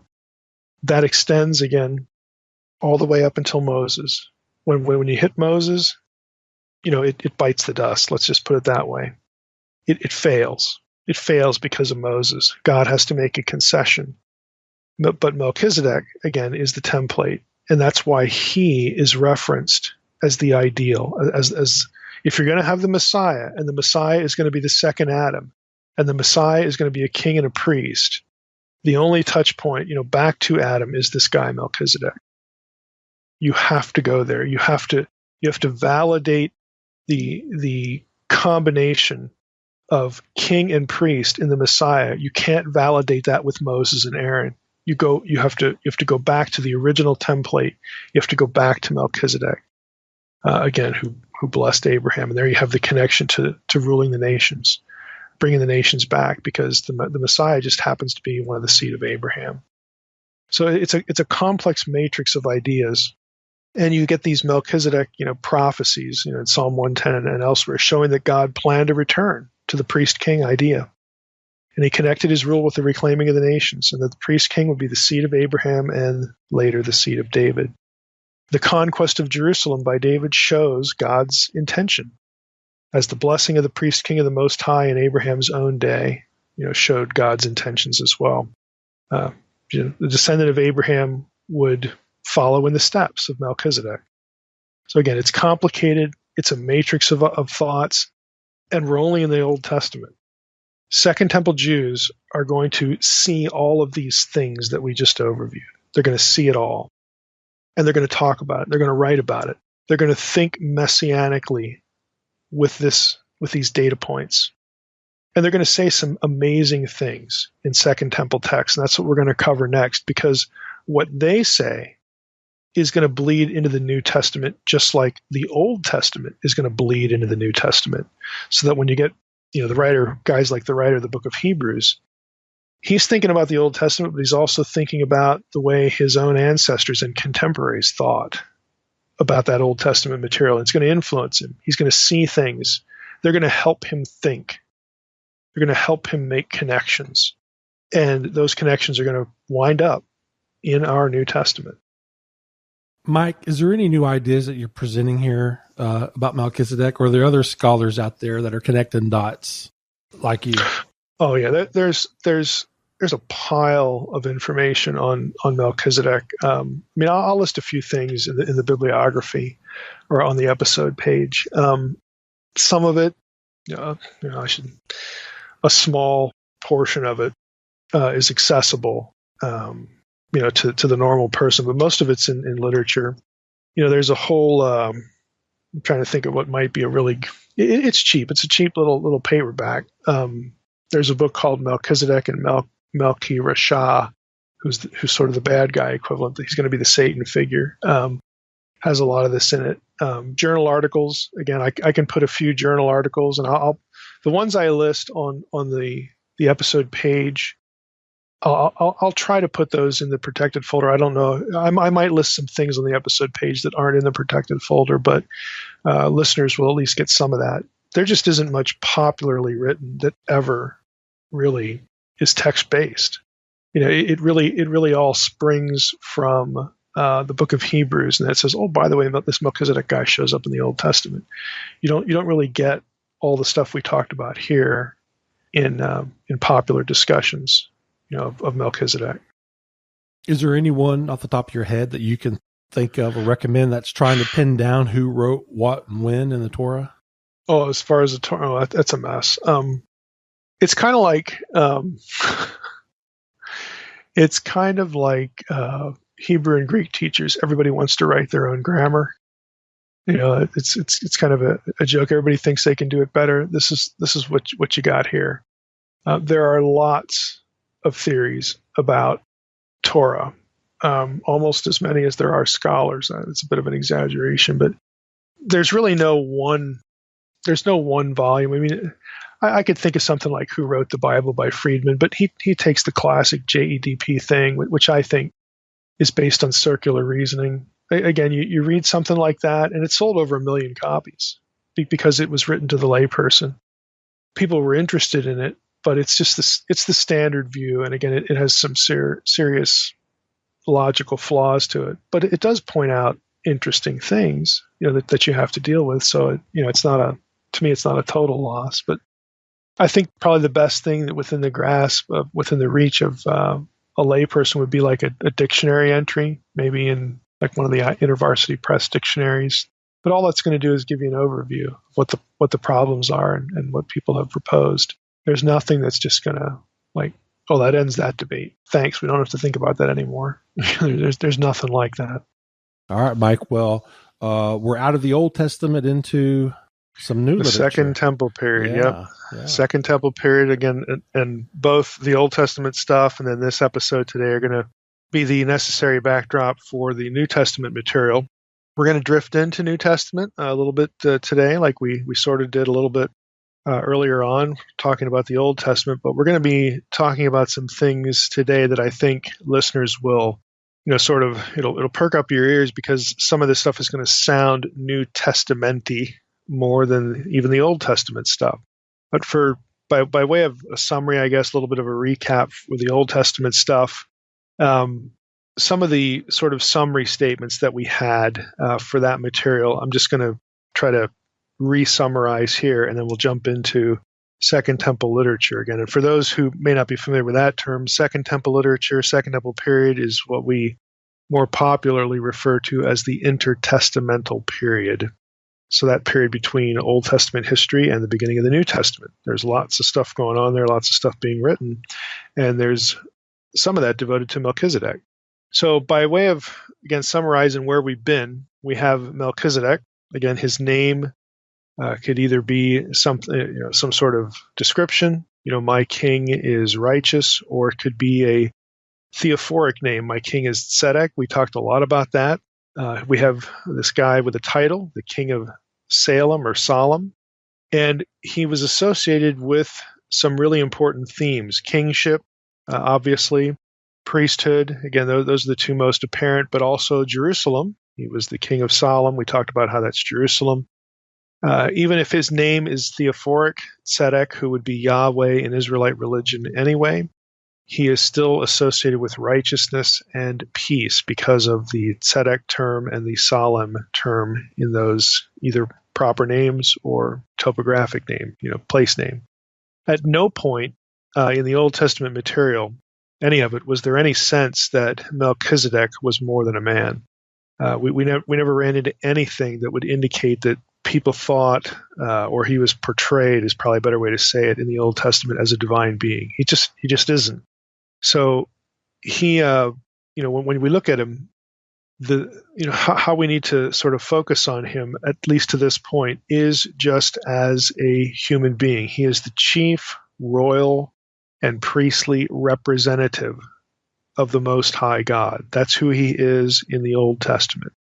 The divinity aspect of Melchizedek is something that's going to begin in what we cover today in the Second Temple period. Now, since he is, think of it abstractly, since he is the chief royal and priestly representative of the Most High God, and that, think about the wording there. He's associated with kingship and priesthood. He's focused in Jerusalem, all these things.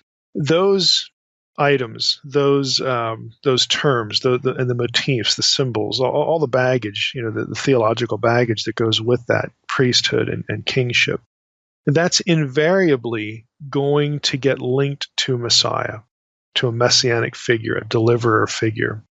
And once you're into messianic territory, then you start to be thinking a bit more, again, abstractly, theologically.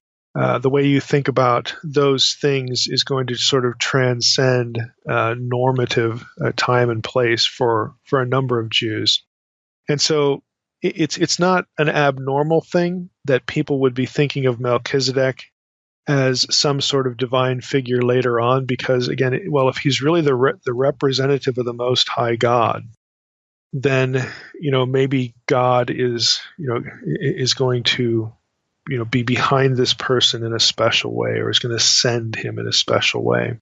And as people are speculating on who the Messiah is going to be and what's the Messiah going to be like, and they're, if you've read Unseen Realm, this is going to be familiar to you. But if we're thinking about the covenants and certain scenes in the Old Testament that involve the second Yahweh figure, the visible form of Yahweh as a man, the angel of the Lord, and how that terminology and certain episodes in which the angel plays an important part, how those sort of overlap with, again, important themes of covenant and kingship and even priesthood, and fighting Yahweh's battles, all these things. Again, I use the phrase a lot, matrix of ideas, and that's what we're dealing with here. And Melchizedek becomes part of this matrix of ideas, and since that matrix contains not just kingship and priesthood, but also, again, this figure of the second Yahweh at some point. Again, depending on what passage you're in, all of those things get thrown into the blender. And so when Jews in the Second Temple period look at all that, they look at the whole matrix, all these passages that are interconnected and the ideas that go along with them. There's going to be a few of those Jews that start thinking about the Messiah in divine terms.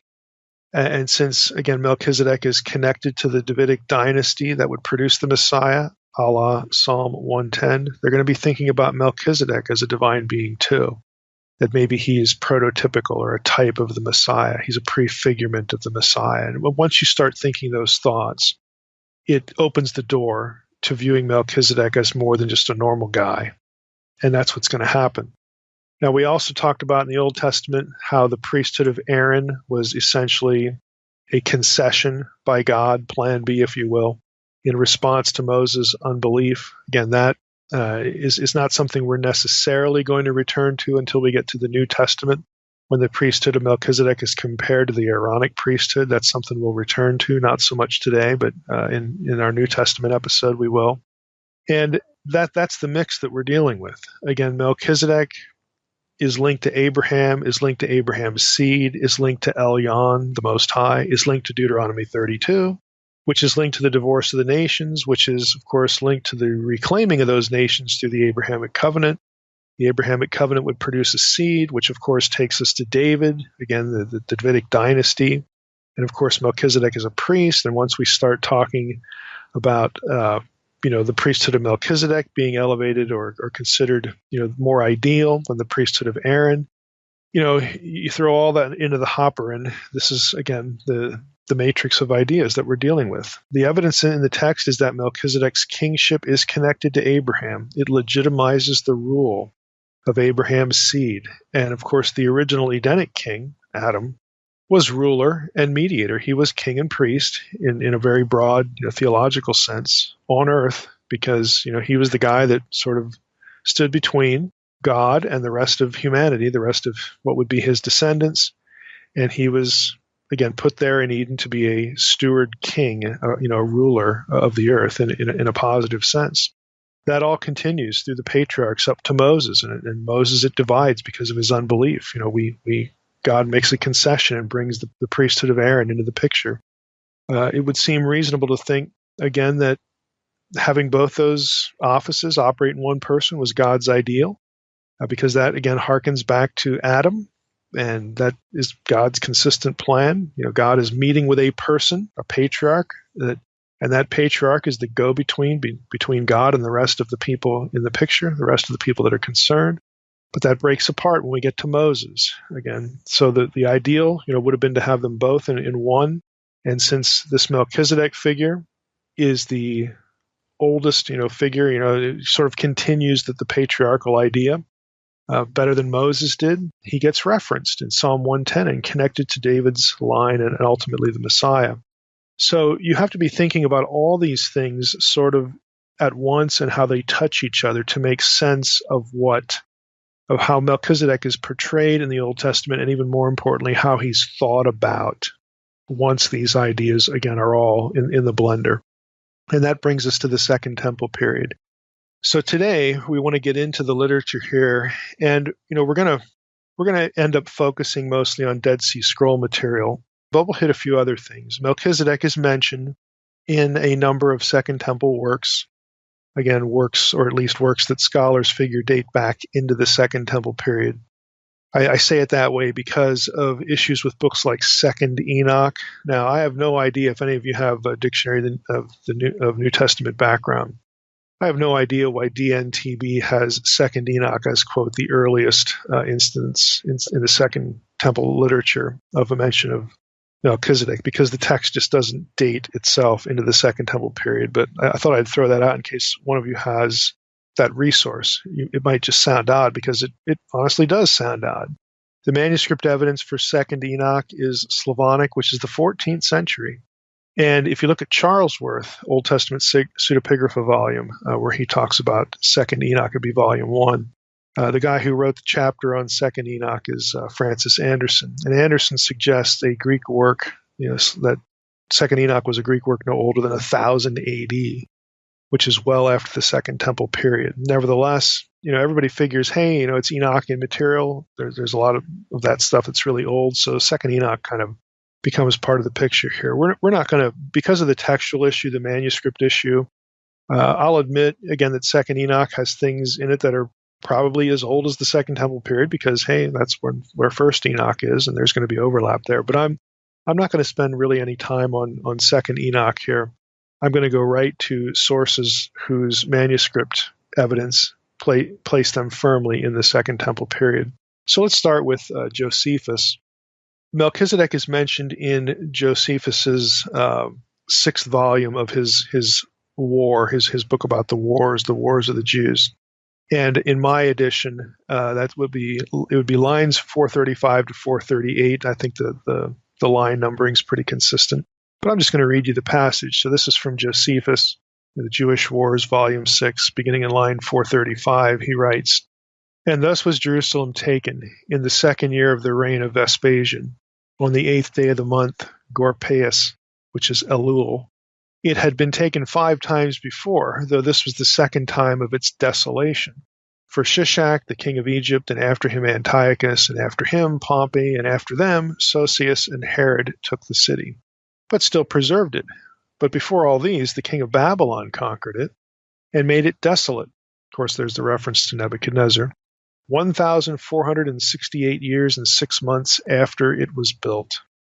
But he who first built it was a potent man among the Canaanites, and is on our tongue called Melchizedek, the righteous king, for such he really was, on which account he was there the first priest of God, and first built a temple there, and called the city Jerusalem, which was formerly called Solem. Now that is the excerpt from Josephus where he mentions Melchizedek. And obviously, and kind of interestingly, Melchizedek is considered the person who built the first temple.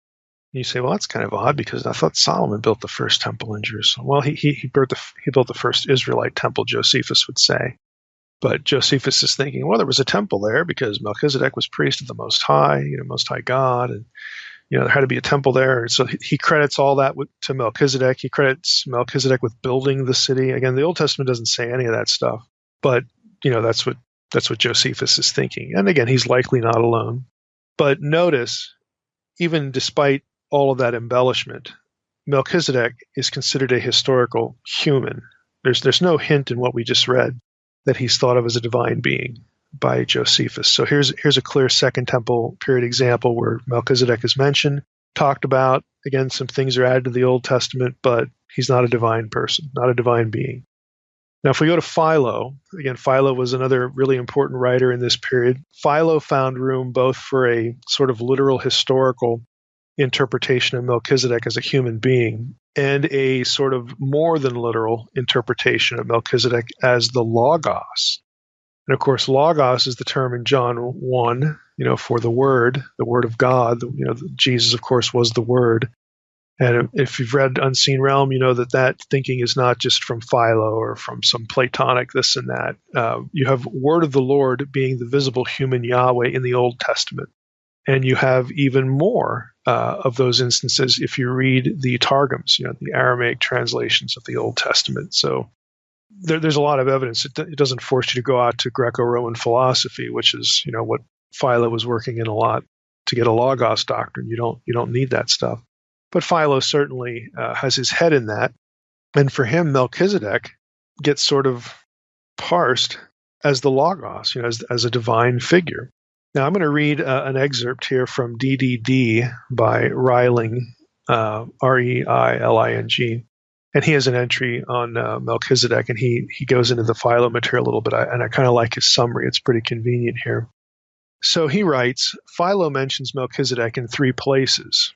We have, if I can get the abbreviations correctly here, I always, kind of mess up the abbreviations in Philo, on Abraham, and then we have the book that is referred to as Preliminary Studies, at least by scholars, and then thirdly, the Allegorical Interpretation, Volume 3. Those are the 3 works of Philo where Melchizedek is mentioned. So continuing with Reiling, he says, in the Abraham book, again, On Abraham, in On Abraham 235, the story of Genesis 14:18 through 20 is retold and embellished.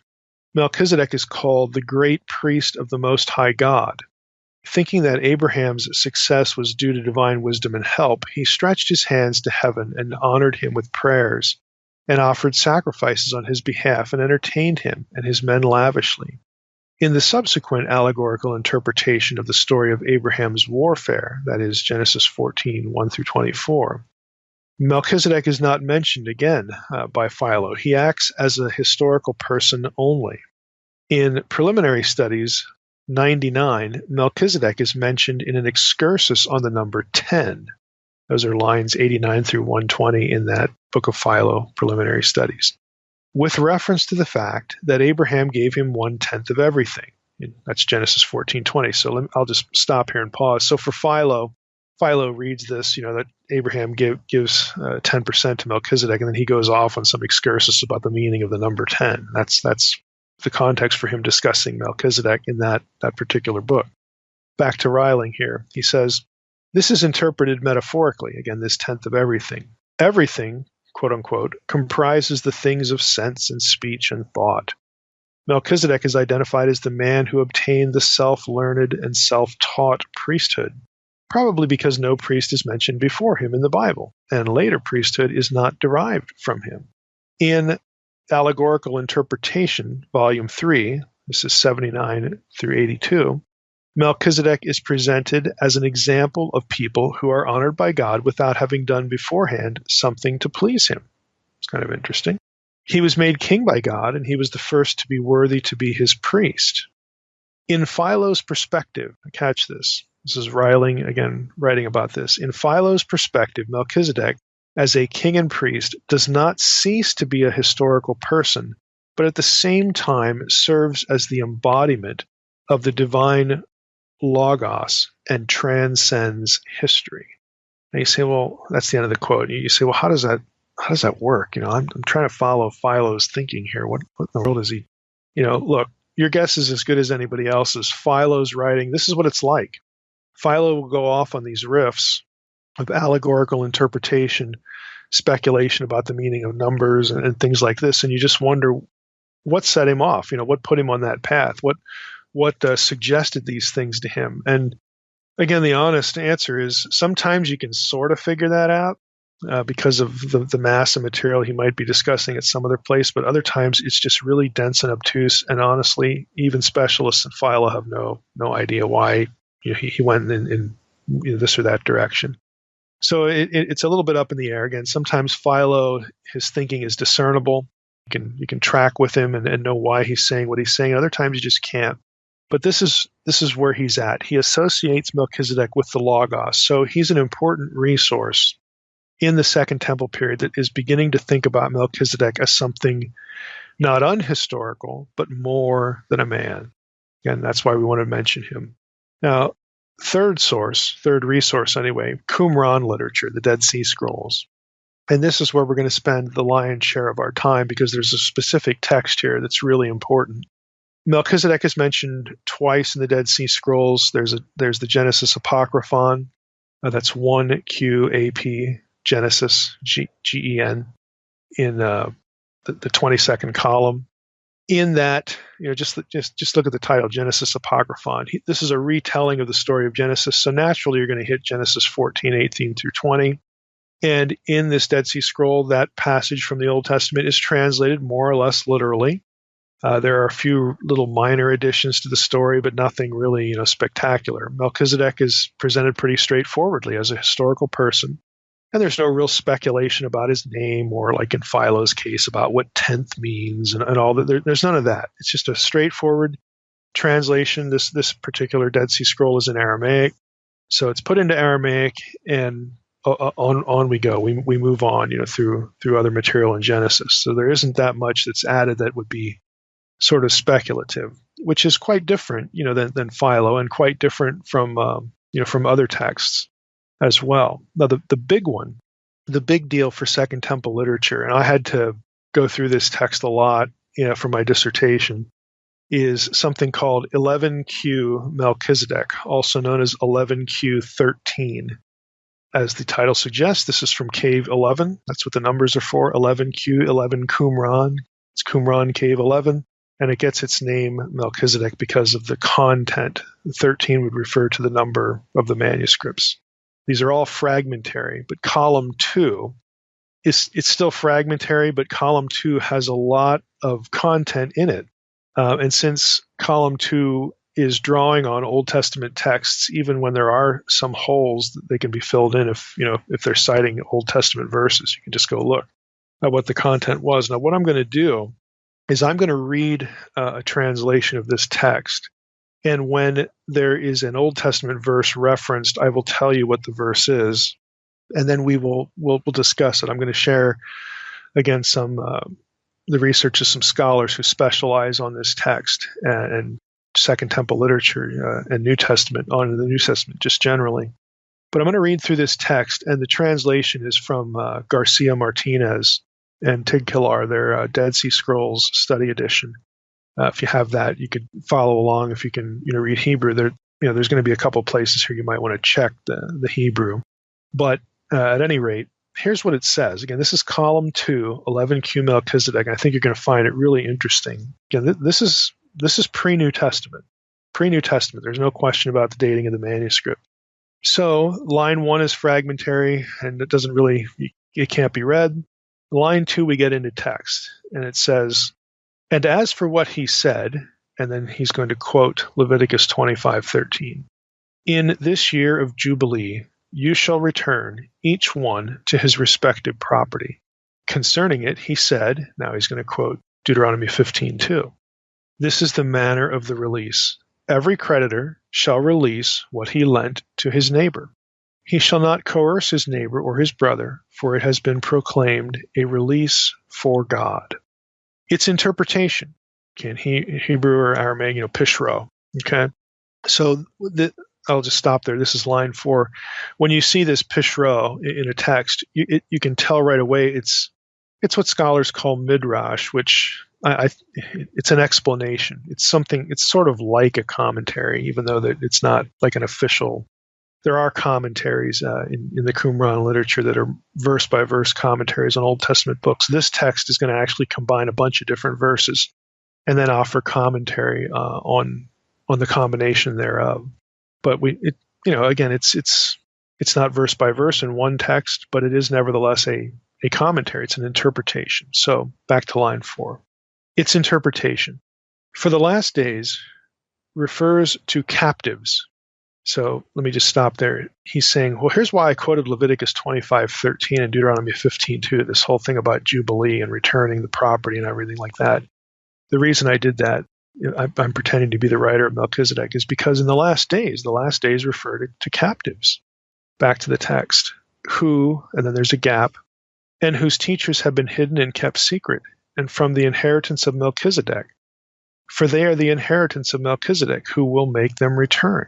And liberty will be proclaimed for them, to free them from the debt of all their iniquities. And this will happen in the first week of the Jubilee, which follows the 9 Jubilees. And the Day of Atonement is the end of the 10th Jubilee, in which atonement shall be made for all the sons of light, and for the men of the lot of Melchizedek. Over them," and then there's a gap, "according to all their works, for it is the time for the year of grace of Melchizedek, and of his armies, the nation of the holy ones of God, of the rule of judgment." Now that's the end of line 9. And I'm going to stop there because of something that happens in line 10. But you see, this is Mike talking now, you see what's going on here. He's saying, look, he takes a concept of the Jubilee and slavery, captives. And you can tell already he's thinking that in the end times is something, the latter days is something about the release of the captives. Now, if you're a Jew and you're still under Roman dominion and whatnot, this is something that you expect the Messiah to do. You expect the Messiah to come back and get rid of Rome and release. You make you free. Everybody goes back to the land. You restore the Levitical system. But he's also throwing in sort of chronological marks here about the Jubilee and the Day of Atonement. If you remember back to when we discussed this kind of language in relationship to the book of Ezekiel, and even the last episode we did, this, which was the second episode on Ezekiel 40 through 48, we made the comment that over 60 times in Ezekiel 40 through 48 you have Jubilee language. And I made the comment that was not coincidental. And we need to interpret Ezekiel 40 to 48 as something more than a literal temple being rebuilt. And we talked about all the problems with that view. But if you look at it as abstractly and connect it with the Jubilee, there were all sorts of ways you could connect Ezekiel 40 through 48 with New Testament talk about the Messiah's body being the temple and how his followers being the temple, and associating the Messiah, again, with the Jubilee release.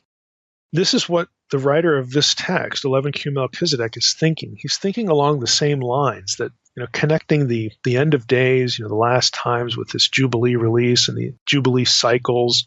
And just to quote him again, we have here the first week of the Jubilee, which follows the 9 Jubilees. The Day of Atonement is the end of the 10th Jubilee. Again, you get these Jubilee year cycles. And so he's associating that with this release. Now, you might be thinking already, well, boy, that passage about setting the captives free, where have I heard that before? Okay, well, you've heard that in Jesus' first sermon when he launches his ministry in Nazareth. He quotes Isaiah 61, again, about the release of the captives, the whole Jubilee concept. It's really interesting that here you have a Jew. This is 100, 200 years, before the New Testament period, thinking about the end of days in terms of a Jubilee year release. And he associates it with Melchizedek for some reason. And we've talked about, in our Old Testament discussions, we've talked about what those reasons might be, because Melchizedek, again, is this ideal king priest. He is tied to the Davidic dynasty from which the Messiah will come, a la Psalm 110. So this guy here is tracking on Melchizedek. I'll read verse 9 again. It is the time for the year of grace of Melchizedek and of his armies.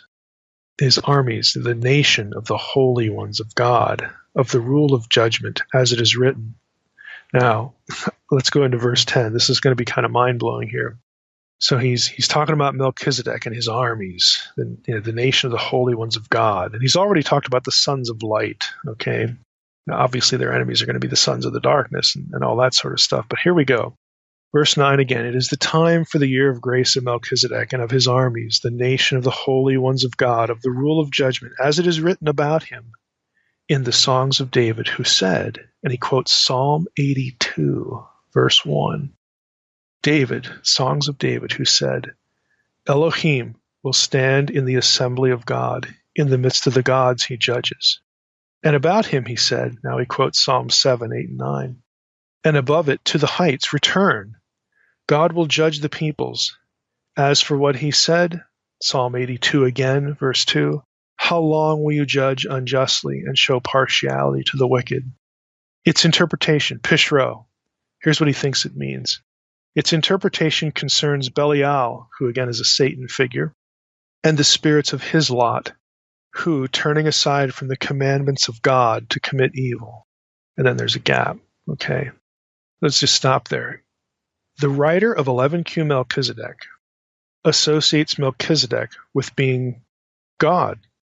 Okay, Psalm 82:1, the capital G-O-D in Psalm 82:1, he thinks is Melchizedek, who is standing in the assembly of God in the midst of the gods and judging them. I mean, just think about that. If you've read Unseen Realm, you know all about how, you know all about Psalm 82.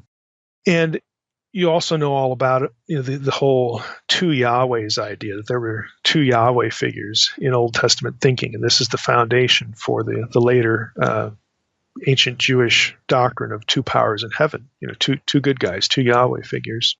And I've mentioned in many cases, and some of you have either seen me lecture on this on YouTube or maybe live at some place, there was lots of speculation in the Second Temple period about who the second Yahweh figure was. Okay, we know in the Old Testament he shows up as a man, he's visible.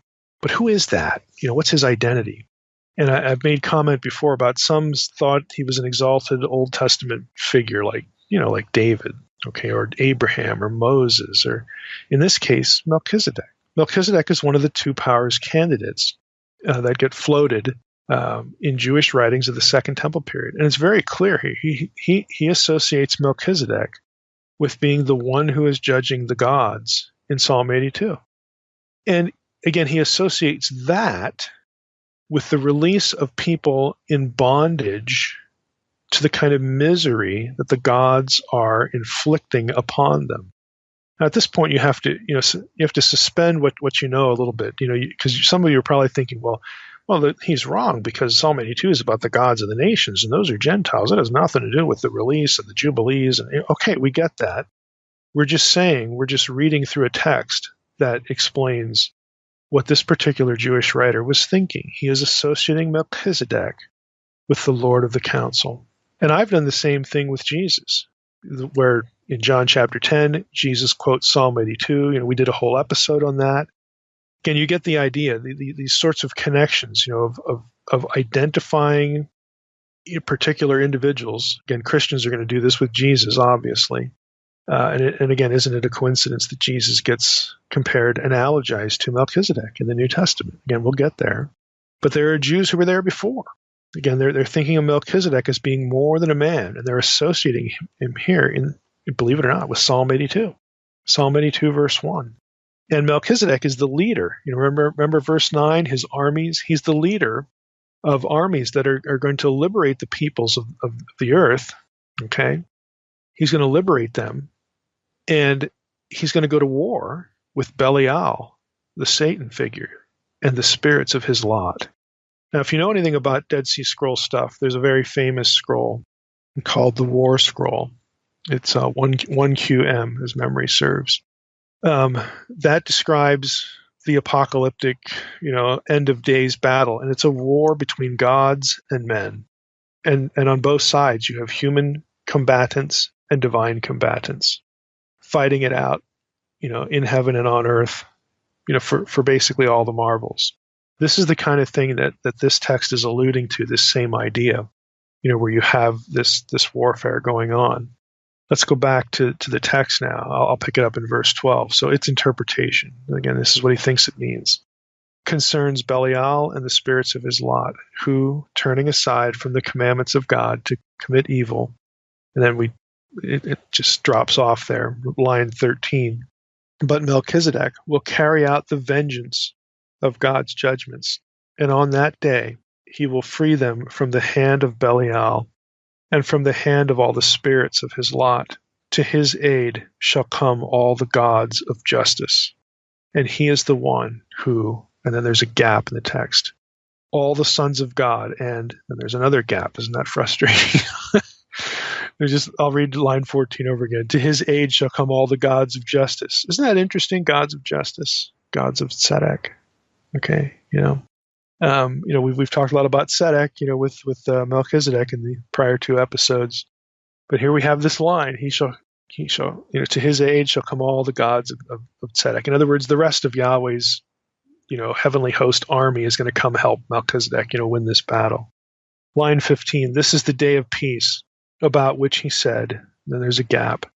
Through Isaiah the prophet, who said, now he's going to quote Isaiah 52:7, how beautiful upon the mountains are the feet of the messenger who announces peace, the messenger of good who announces salvation, saying to Zion, your God reigns. Pishro, its interpretation. The mountains are the prophets. Before you think that's really odd, just bear with him. He's a Second Temple Jewish guy, and this is what they're thinking. The mountains are the prophets, line 18, and the messenger is the anointed of the Spirit, as Daniel said about him. Now he's going to quote Daniel 9:25. The messenger is the anointed of the Spirit, as Daniel said about him, until an anointed, a prince, it is 7 weeks, unquote. And the messenger of good who announces salvation is the one about whom it is written, to comfort the afflicted. Pishro, its interpretation. That means to instruct them in all the ages of the world. Line 21 has 2 words, in truth, and then there's nothing. Line 22 is fragmentary. It says, has turned away from Belial and will return. Then it ends. Line 23 says, "In the judgments of God as it is written about him," quoting Isaiah 52:7 again, "saying to Zion, your God rules. Zion is the congregation of all the sons of justice, those who establish the covenant, those who avoid walking on the path of the people. And your God," this is the way the text ends, the column ends, "your God is Melchizedek, who will free them from the hand of Belial. And as for what he said," quotes Leviticus 25:9, "you shall blow the horn in all the land of," and then it breaks off. That's column 2, 11Q Melchizedek. There's a lot of strange stuff in there. And for our purposes, what I want you to store away as we continue in our discussion here is that you very clearly have a Second Temple Jew. When they think about Melchizedek, they are thinking of a divine being. And I would say they're thinking about the second Yahweh figure. This is a candidate who is at the head of the armies of God himself.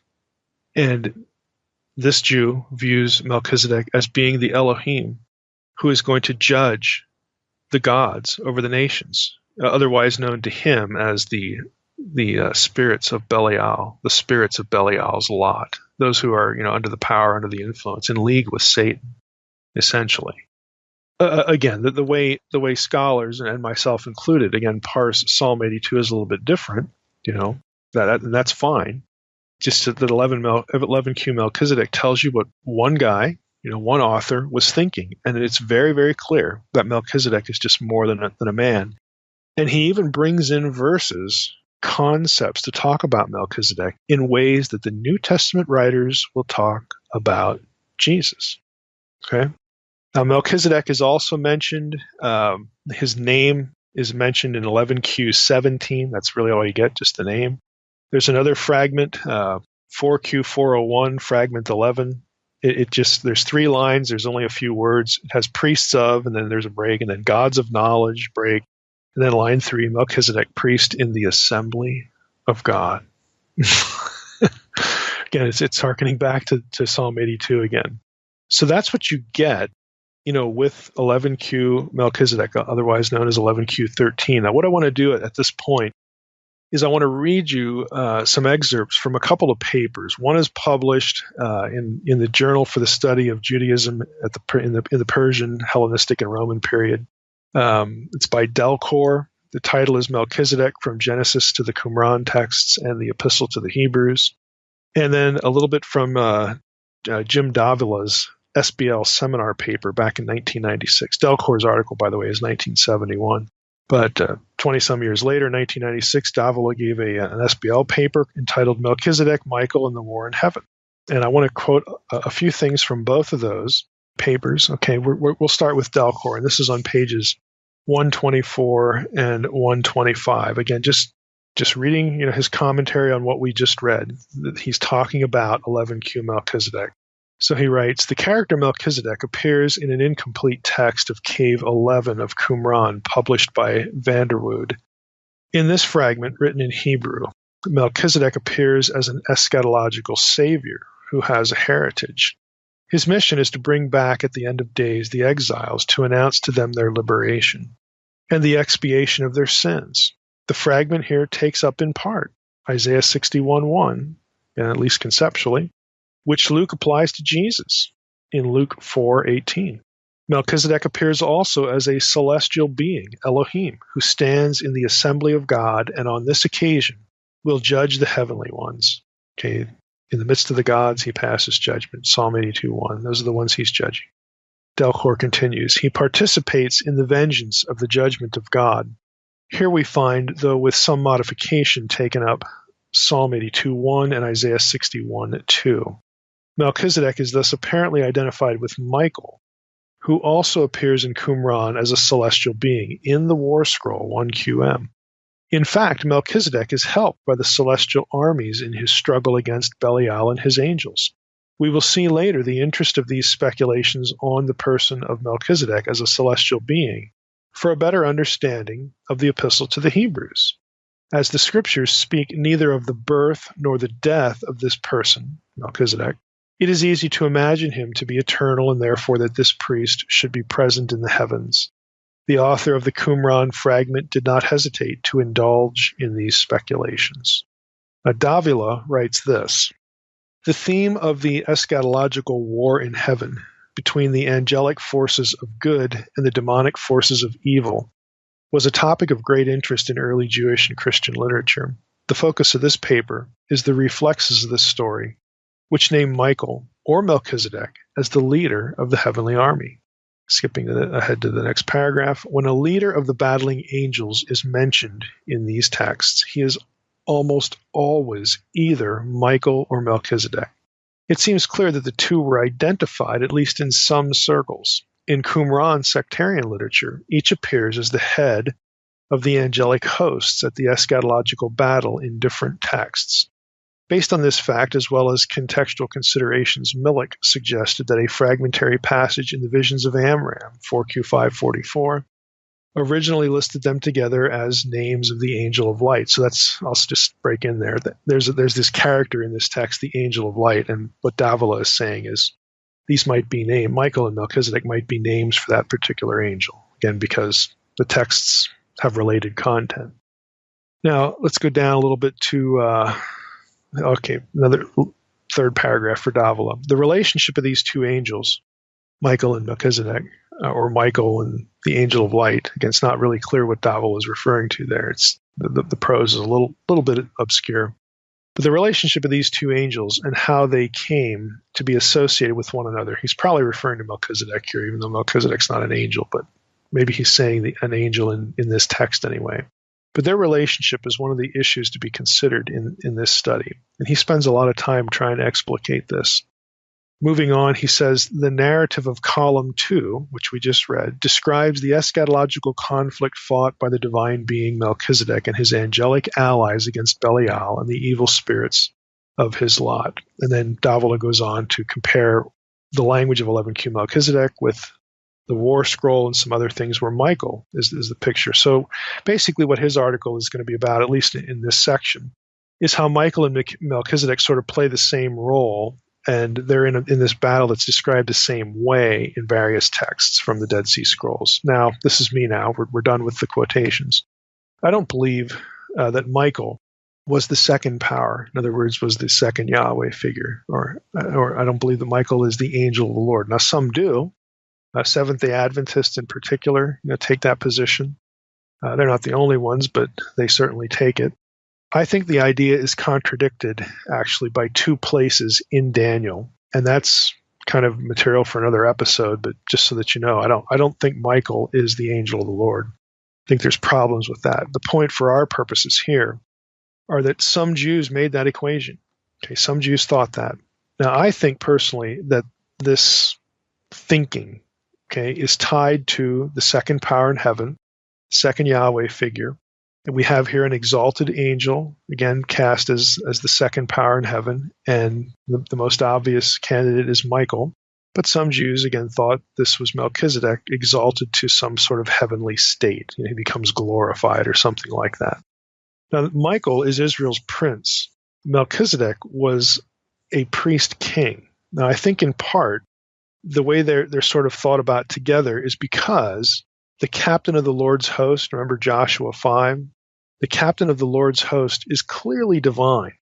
Okay, this is, if you remember Joshua 5, Joshua encounters the captain of the commander of the Lord's host, and he says, what side are you, who are you, dude? What side are you on? He says, I'm the commander of the Lord's host. And then he says, hey, the place where you're standing is holy ground. Take off your sandals. It's the same language that you get in Exodus 3 with the burning bush. Exactly the same. So, the commander of the Lord's host is a divine being.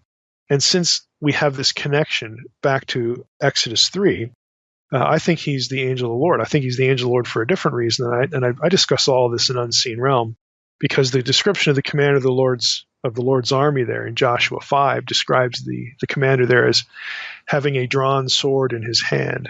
Okay, the Hebrew phrase for that, the exact Hebrew phrase, occurs only two other times in the Hebrew Bible.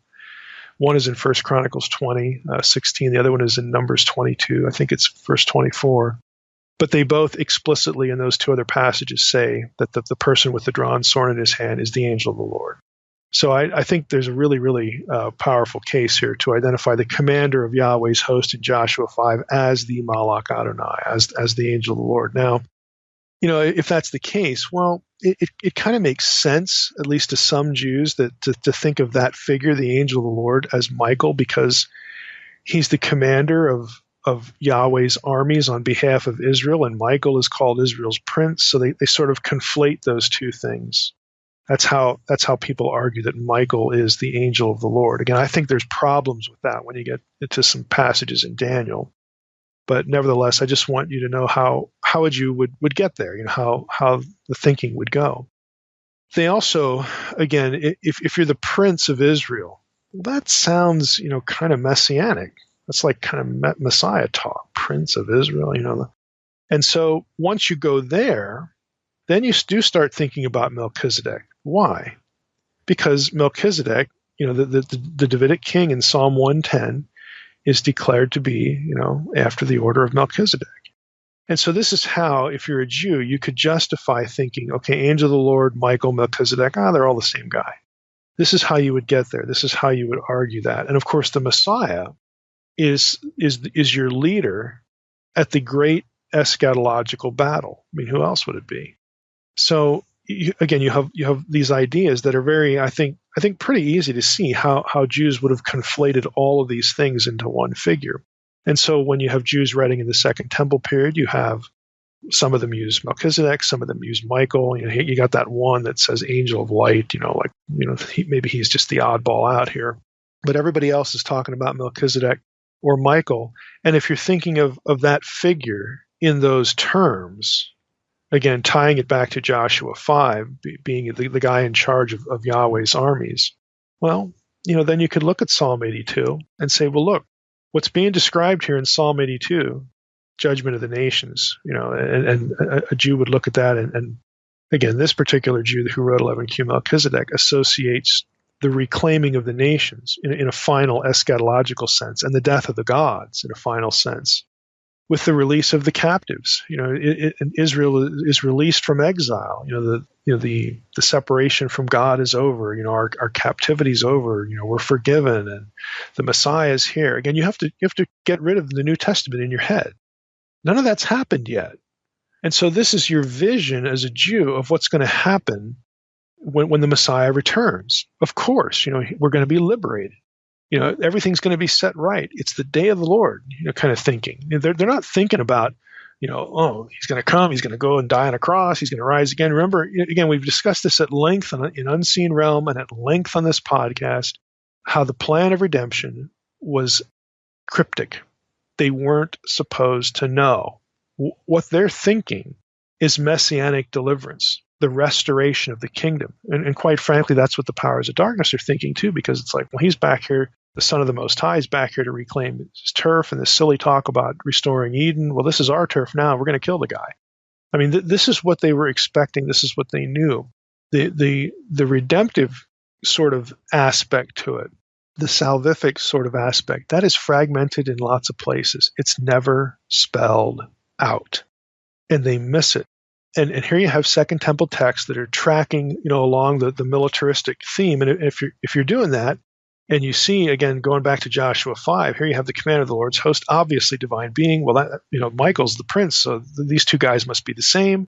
And who else would lead the battle in the last day but the Messiah? So Michael, and this guy must be the Messiah as well. And hey, if it's the Messiah, we got to bring Melchizedek into the question, because the Messiah, the son of David, in Psalm 110, is a priest forever after the order of Melchizedek. So you can put all these things together, and that's what they do. They don't have any of the stuff that is probably lurking around in our heads about the New Testament, because we're not even at the New Testament yet. This is pre-Jesus stuff in the Second Temple period. But this is how you get the portrait that a guy who's writing in 11Q Melchizedek, this is how he would get there. Now, from Reversing Hermon, I want to read a little bit that relates to this, again, just to bring that material into this discussion. This is from chapter 10. Again, this is talking about how another element to getting to this portrait is to focus on who the enemy is. Again, the Belial figure. and the bad guys on the other side of the apocalyptic war. Again, what I'm doing here is I'm just fleshing out for you how a Jew would have been thinking about this material and how they get to this profile where Michael, Melchizedek, Messiah, they're all the same guy, and they're fighting, the sons of Belial and the big bad guy on the other side and all that. So here's another element to it from Reversing Hermon, chapter 10. In a pseudepigraphical work known as The Assumption of Moses, a work whose content shows up in the New Testament book of Jude, we read the following passage. This is chapter 8, verses 1 through 3. Actually, I'm just going to give you one. And there will come upon them punishment and wrath, such as never happened to them from the creation till the time when he stirs up against them a king of the kings of the earth, who, having supreme authority, will crucify those who confess their circumcision. Now, the interesting line here is the reference to, quote, a king of the kings of the earth. The writer is clearly citing Psalm 2, verse 2, which is a messianic psalm about how the kings of the nations will rise up against the Messiah. And he transforms the verse to point to a great leader of those kings. So Psalm 2, too, talks about the Gentiles rising up, against the Messiah. But the writer of the Assumption of Moses turns that phrase into a king of the kings of the earth. So you have a great end times enemy that's in view in the Assumption of Moses here. Now, Horbury, who's a New Testament scholar, writes, Jewish sources from the end of the Second Temple period, which describe an Antichrist-like figure without using the term, name him rather as the Wicked One, or Gog, or Beliar. These sources can be said to bridge the gap between the biblical passages already noted, which attest to the expectations of a messianic victory and of a final arch enemy of Israel. Horbury's point, this is me now, is that while a developed doctrine of Antichrist is indeed of Christian origin, the component of that Christian teaching that had the Antichrist as an imperial tyrant bent on opposing the rule of Messiah is pre-Christian and of Jewish origin. Horbury's reference to the Wicked One, Gog or Beliar, brings us to a third background element. Again, this is chapter 10 in Reversing Hermon, so I'm referring to something earlier. Brings us to another element for our discussion of the beast, the Antichrist. Belial, also spelled Beliar in some Dead Sea Scrolls, is the leader of the powers of darkness. Okay, that's pretty obvious.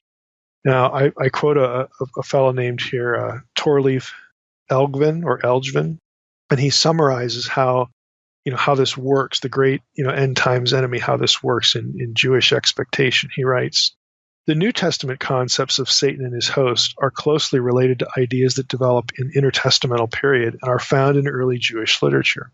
In their interpretation of Old Testament passages, various books among the pseudepigrapha and Qumran literature give different explanations to the presence of evil in the world. Some writings describe the struggle between good and evil as a cosmic spiritual struggle and anticipate the ultimate annihilation of evil and the evil powers. In some texts, the evil powers have an angelic leader named Shemhaza or Mastema or Belial or the Prince of Darkness. The earliest post-biblical source that elaborates on evil angelic forces is probably the Enochic Book of the Watchers, 1 Enoch 6 through 16. These chapters interpret Genesis 6:1 through 5. The angelic watchers cohabit with earthly women and bring magic, sin, and violence to the earth. Enoch is shown the coming judgment on the angels, who in vain ask him to intercede for them. Their leader is Shemhaza, but he is not portrayed as a cosmic opponent to God or the elect. Again, in that text, but later on, again, he will be. People will take that name and apply it to the great end times enemy who will oppose and confront and battle with the Messiah. Now, Elgvin's overview of the data shows that for Second Temple period Jewish theology, the leader of the Watchers went by various names: Shemhaza, Mastema, Belial, the Prince of Darkness, and the last title has obvious overlap with the way New Testament's writes of Satan. So this is how, again, on the flip side, this is how Jews were thinking. This is why you have this final war described the way it is. When you see in these texts Belial, Beliar, Mastema, Shemchaza, these are all in the mind of certain Jewish writers. They're all sort of other words for Satan. And so naturally, at the end of days, his opponent will be the Messiah. And you have this messianic profile that has Messiah as a warrior. Well, that's the captain of the Lord's host in Joshua 5. And he's a son of David. That brings Melchizedek into the equation because of Psalm 110. And of course, Michael is the prince of Israel. So it must be all the same guy. I mean, this is how you get the end times eschatology, or at least the apocalyptic battle, who the characters are and what's happening and why. This is how you get there in Second Temple Jewish thinking. Now, again, I'm not going to take all those positions. Again, I think there's a problem with the Michael Melchizedek equation, Michael as the angel of the Lord, and so on and so forth. And we'll hit that, at another time. Probably when we hit the New Testament, maybe I'll bring some of that in, or we'll do an episode of its own on that. But if we go back to 11Q Melchizedek with all this thing, we've got the good guy, it goes by various names. We got the bad guy, goes by various names. And in 11Q Melchizedek, the good guy, the leader, the chief combatant, the Elohim of Psalm 82 is Melchizedek, who is also, for Second Temple Jews, the angel of the Lord, who is also Michael. Again, this is how they're thinking when they get to that passage. Now, 11Q Melchizedek brings other passages into the profile. The Jubilee chronology is a big deal. You've got Isaiah 52, Isaiah 61, and that is connected, of course, with the Day of Atonement, because the Day of Atonement comes after, again, the end of the Jubilee cycle, and so on and so forth. So that's interesting, obviously, and I've already alluded to it, because of what happens in Luke 4. Isn't it odd, or isn't it interesting? Isn't it fascinating that when Jesus starts his ministry, he's there in Nazareth, he goes into the synagogue, and he takes the scroll from Isaiah, Isaiah 61. And I'm going to go there. And a lot of you will know this, but I think it's just more effective if I actually, sort of read it and you get to hear what's left out. But he goes to the synagogue there in Luke chapter 4. And this is what we read here. He says, at verse 17, we'll go back to verse 17. The scroll of the prophet Isaiah was given to him. He unrolled the scroll and found the place where it was written. I mean, he's doing this intentionally. He found the place where it was written. The Spirit of the Lord is upon me, because he has anointed me to proclaim good news to the poor. He has sent me to proclaim liberty to the captives and recovering of sight to the blind, to set at liberty those who are oppressed, to proclaim the year of the Lord's favor.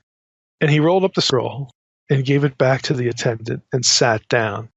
And the eyes of all in the synagogue were fixed on him. And he began to say to them, today, this scripture has been fulfilled in your hearing. And he gets a mixed reaction. But he says, today, this scripture has been fulfilled in your hearing. Well, look at this. He references the poor. He references the captives. He references the oppressed. Now, he's quoting Isaiah 61, but some of those terms are in Psalm 82.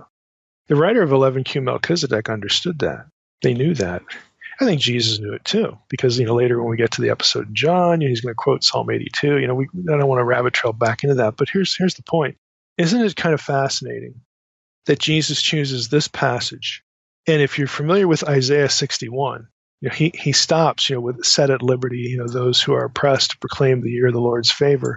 What he leaves out, the next line in Isaiah 61, right after to proclaim the year of the Lord's favor, which is where Jesus stops, the next line is, and the day of vengeance of our God, to comfort all who mourn, to grant to those who mourn in Zion, to give them a beautiful headdress instead of ashes, and so on and so forth. But he leaves out the day of the Lord line.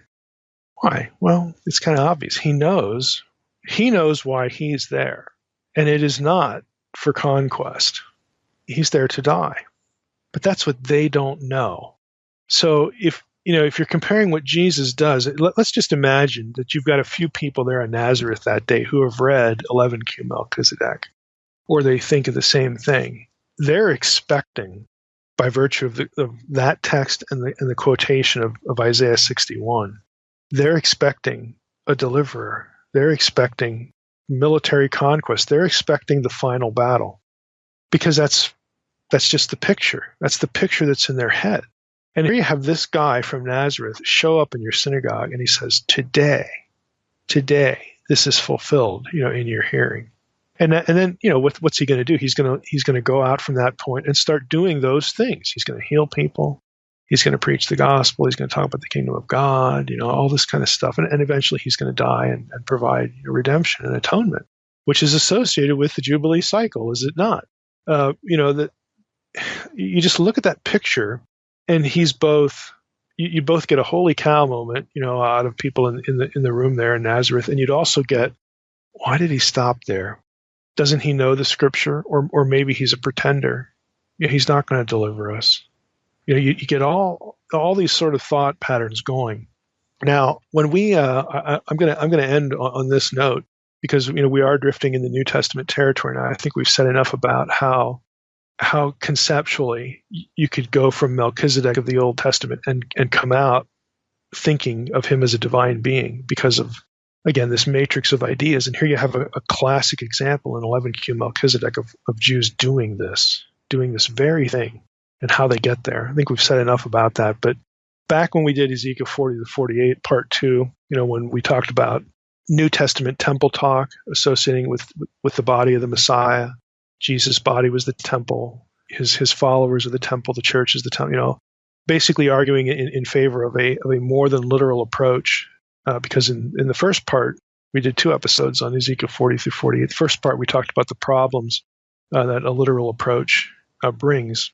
But fundamentally, a literal approach ignores over 60 references to Jubilee language, Jubilee concepts, and other concepts that have to do with cosmic geography and associated ideas in those chapters, that you can look to the New Testament and you can see how those things play out, again, abstractly.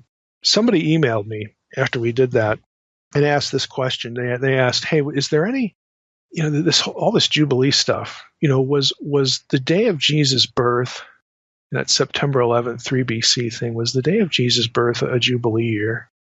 I went and asked Mantello, again, my astronomer, and he said, no, it wasn't a Jubilee year.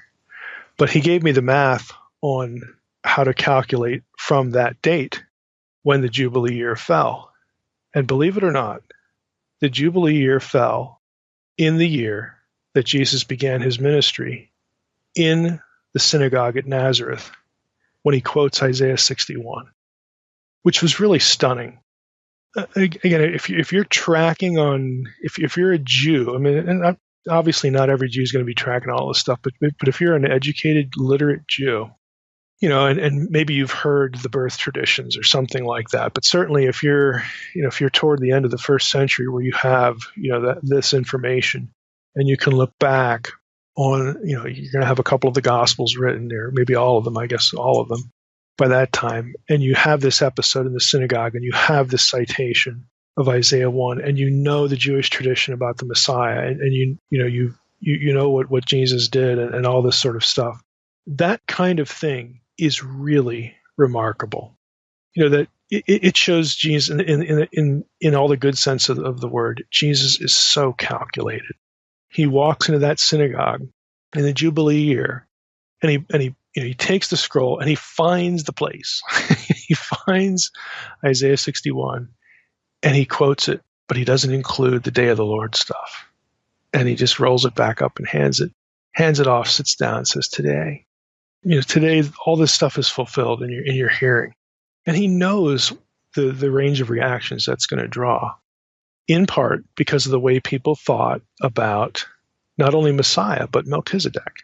And later on, when whoever wrote the book of Hebrews, when he connects Jesus to Melchizedek, this is all part of a consistent picture. This is not novel when it comes to Jewish thinking. Jews were mentally there. The book of Hebrews is written to a Jewish audience.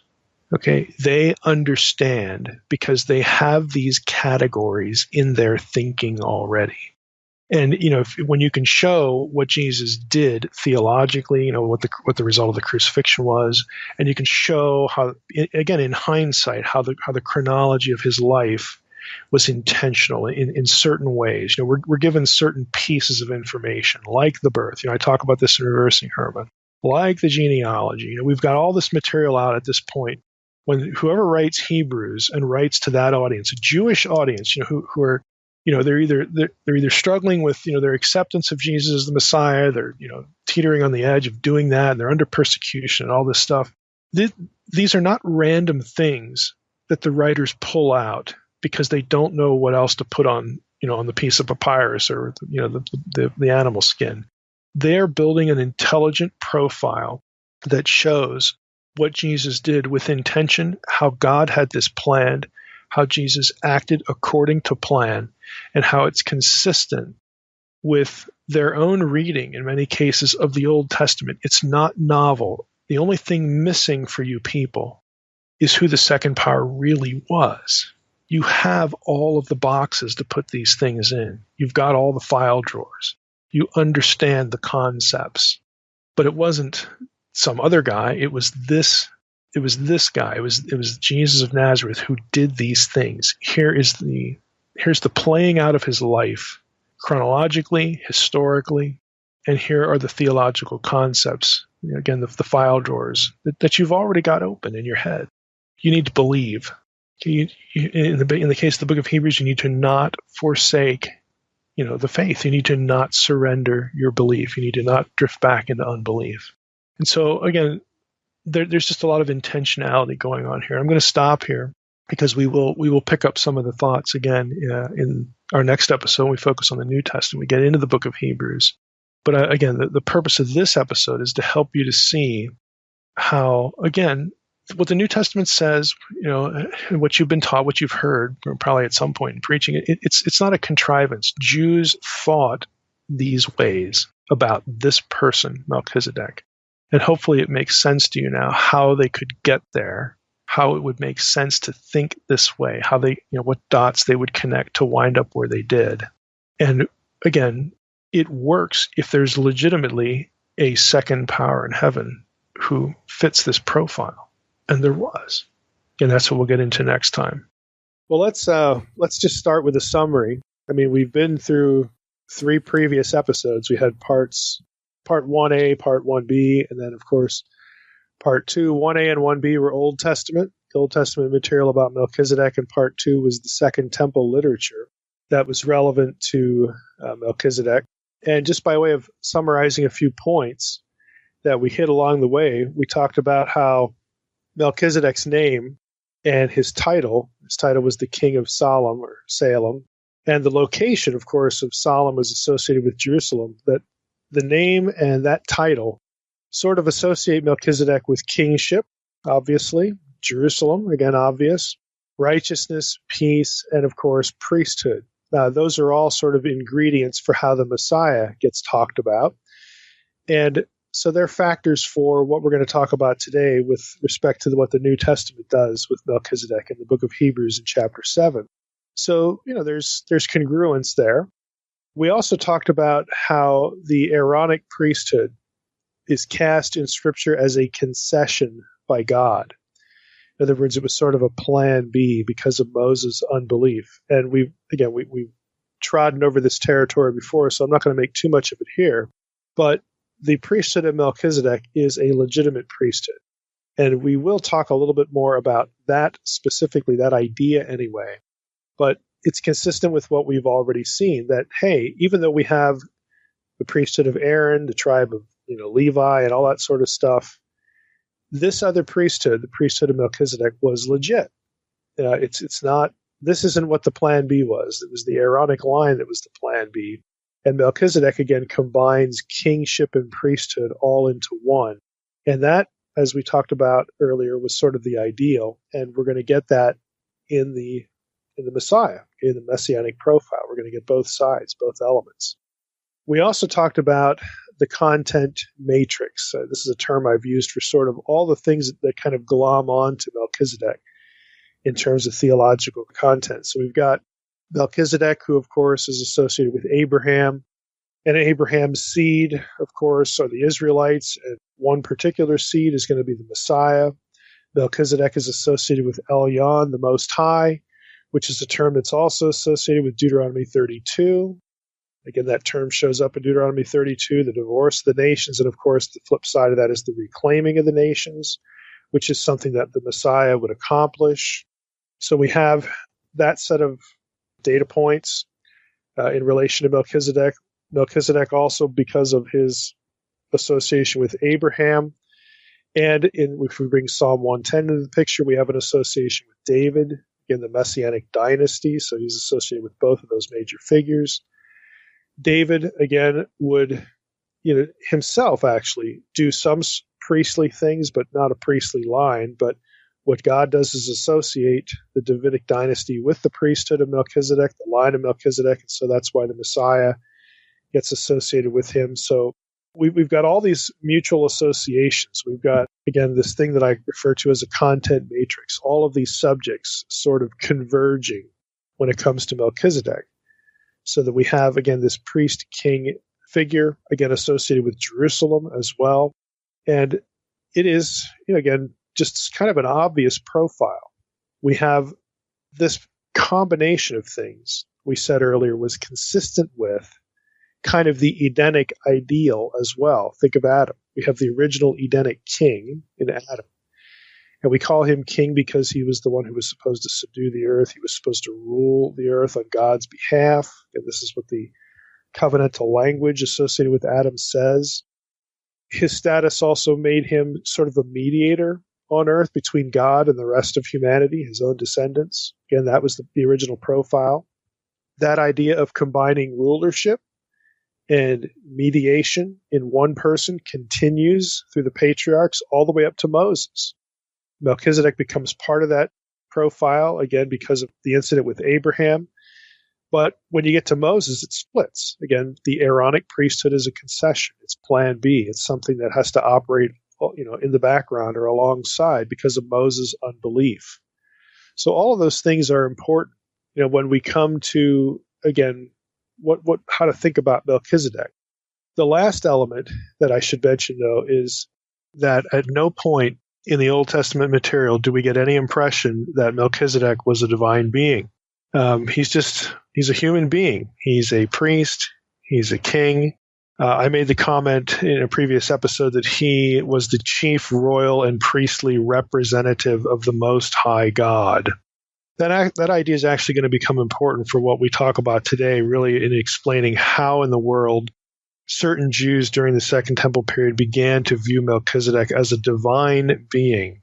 But again, the point at this juncture right here is the Old Testament itself doesn't really say that. It doesn't really call Melchizedek a divine being. But the fact that he is this main chief royal and priestly representative of the Most High God, again, in theory between the Most High God and not just Abraham, but just generally, that is a significant idea, but it sort of gets misapplied or thought about incorrectly by some in the Second Temple period. Now, we know in the New Testament, which is what we're going to get into today, that Jesus and Melchizedek are going to be compared. But I'm going to argue, again, that the point of the comparison is to compare Melchizedek to Jesus, not Jesus to Melchizedek. And that this is going to be why we get some of this divine being sort of language and really how to parse it so that it's consistent with the Old Testament. Because again, the Old Testament does not have Melchizedek as a divine being. Now, in order to sort of straighten this out and both talk about why this error was sort of made, at least by certain Jewish writers, as a way to both deal with that and then segue into what the New Testament actually does, we need to camp for a few minutes at least on how Second Temple Jewish writers sort of made this association, how they came to see Melchizedek as a divine being. So how did this happen? How does that trajectory occur? Well, there's really sort of two things we need to be thinking about in tandem. One is the fact that Melchizedek, by virtue of his role as priest and king, again, and his relationship to this scene with Abraham, Melchizedek is sort of thought about because of that stuff as being the chief representative of Israel before God. And we could see how that would happen. This chief priest, chief king, the main priestly figure, the main dynastic ruler figure. Well, naturally, if he is that in God's eyes, then he would sort of be thought of as the chief representative of Israel to God and before God. Now, once that association is sort of entrenched in your head, that Melchizedek represents Israel before God as its king and priest figure, then another association gets factored into it. And here's where the problem happens. And that is, there is the prince language of the Old Testament. This association of priest, king with prince language, prince of Israel language, is how Melchizedek becomes a divine being in the minds of certain Second Temple Jews. Now, we need to unpack that. Here's how it's done. There are certain passages that use Prince of Israel language. Daniel 10:21. Who is Israel's prince in Daniel 10:21? Well, it's Michael. It's the archangel Michael. Now, Michael, of course, isn't called an archangel in the Old Testament. He gets that title in the New Testament and also in the Second Temple period. But Israel's prince is Michael in Daniel 10:21. You get the same idea in Daniel 12:1, where Michael is the great prince who has charge of your people. Again, angel speaking to Daniel. So there you have Michael as the great prince of the people of Israel. And so mentally, there were certain Jews that said, okay, Michael is the prince, of Israel. And Melchizedek is the chief priestly representative and the chief royal ruling representative. That this must be the same way, three different ways of talking about the same person. And so Michael becomes Melchizedek. There's another verse that gets factored into this, and this is in Joshua 5:14, where we have the prince of Yahweh's host. Now, some translations in English will have the captain of the Lord's host, or the commander of the Lord's host, or the commander of the Lord's armies, something like that. And this is clearly in Joshua 5, this is clearly a divine being, because when Joshua asks, hey, who are you? He says, well, I'm the prince, I'm the Sar. It's the same word as in Daniel 10 and Daniel 12, of Yahweh's host. Take off your shoes, from on your feet, because this is holy ground. It takes you mentally back to Exodus 3, the burning bush, where we have the angel of the Lord. So this is how, this sort of concatenation of ideas happens. You have this notion that because Melchizedek is the chief prince and priestly figure, the chief representative to God, not just to Abraham, but to the people of Israel, that chief representation idea gets merged or glommed onto or conflated with the language of the prince of Israel that occurs a couple times in Daniel 10 and Daniel 12. And so that's how Melchizedek and Michael sort of get fused or united in the mind, again, of some interpreters in antiquity, and also, to be fair, some interpreters nowadays. Now, do you see the problematic assumption, though? Do you see what the problem is if you think that way? The figure in Joshua 5 is the prince of the Lord's host. He's the prince of the heavenly host. Whereas Michael, in Daniel 10, Daniel 12, is the prince of Israel, which is earthly. They're actually talking about two different things, but nevertheless they get conflated as though it was the same thing. And that's the problem. That's the mistake. You cannot presume the figure of Joshua 5 and Michael are the same just because they're both called prince. But some ancient Jewish interpreters did, and some modern interpreters do as well now. Now, the identification of the figure of Joshua 5 and Michael is also marred or messed up by the description of Michael in Daniel 10:13. Here's why it's wrong. Here's why this association cannot be the case. On one hand, they're princes of different things. There's a disconnect. Joshua 5, that is the prince of Yahweh's host, his heavenly host. And Daniel 10, Daniel 12, Michael is the prince of Israel, which is an earthly people. So you have that disconnect, but there's another problem. That's Daniel 10:13, the way Michael's described there. Michael is described as one of the chief princes in Daniel 10:13.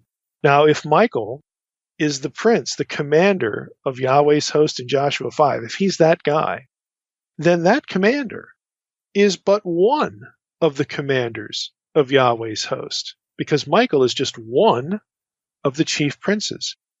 So any of those other chief princes that aren't named could have been the captain, the commander of Yahweh's host back in Joshua 5. It just doesn't work. You don't have Michael elevated to a unique position. He's just one of a small group for sure. But if he's one of the chief princes, then the guy back in Joshua 5 and by extension the one in the burning bush is just one of several that hold that position, have that high status. And if that figure is just one of several princes, then you could have had any number, again, at least more than one divine being occupying space with Yahweh in the burning bush. And that is just not the way that the angel of Yahweh is portrayed in the Old Testament. So that's actually a significant problem. Having Daniel's 10:13 tell us that Michael is just one of the chief princes, and he's not, this unique status by himself. Michael is clearly, put it another way, he's clearly not the highest authority in the heavenly sphere. He assists the divine man, quote unquote, who speaks to Daniel in Daniel 10:13, Daniel 10:21. And again, he's just one of the chief princes. Now that divine man, just a little bit of a rabbit trail here, the divine man back in Daniel, who's speaking to Daniel, I think is the prince of the host from Daniel 8:11, and also the prince of princes in Daniel 8:25. And that guy is not Michael. He ain't Michael. That figure outranks Michael, who is just one of the chief princes. And again, the prince not of the whole heavenly host, but he's the prince of Israel.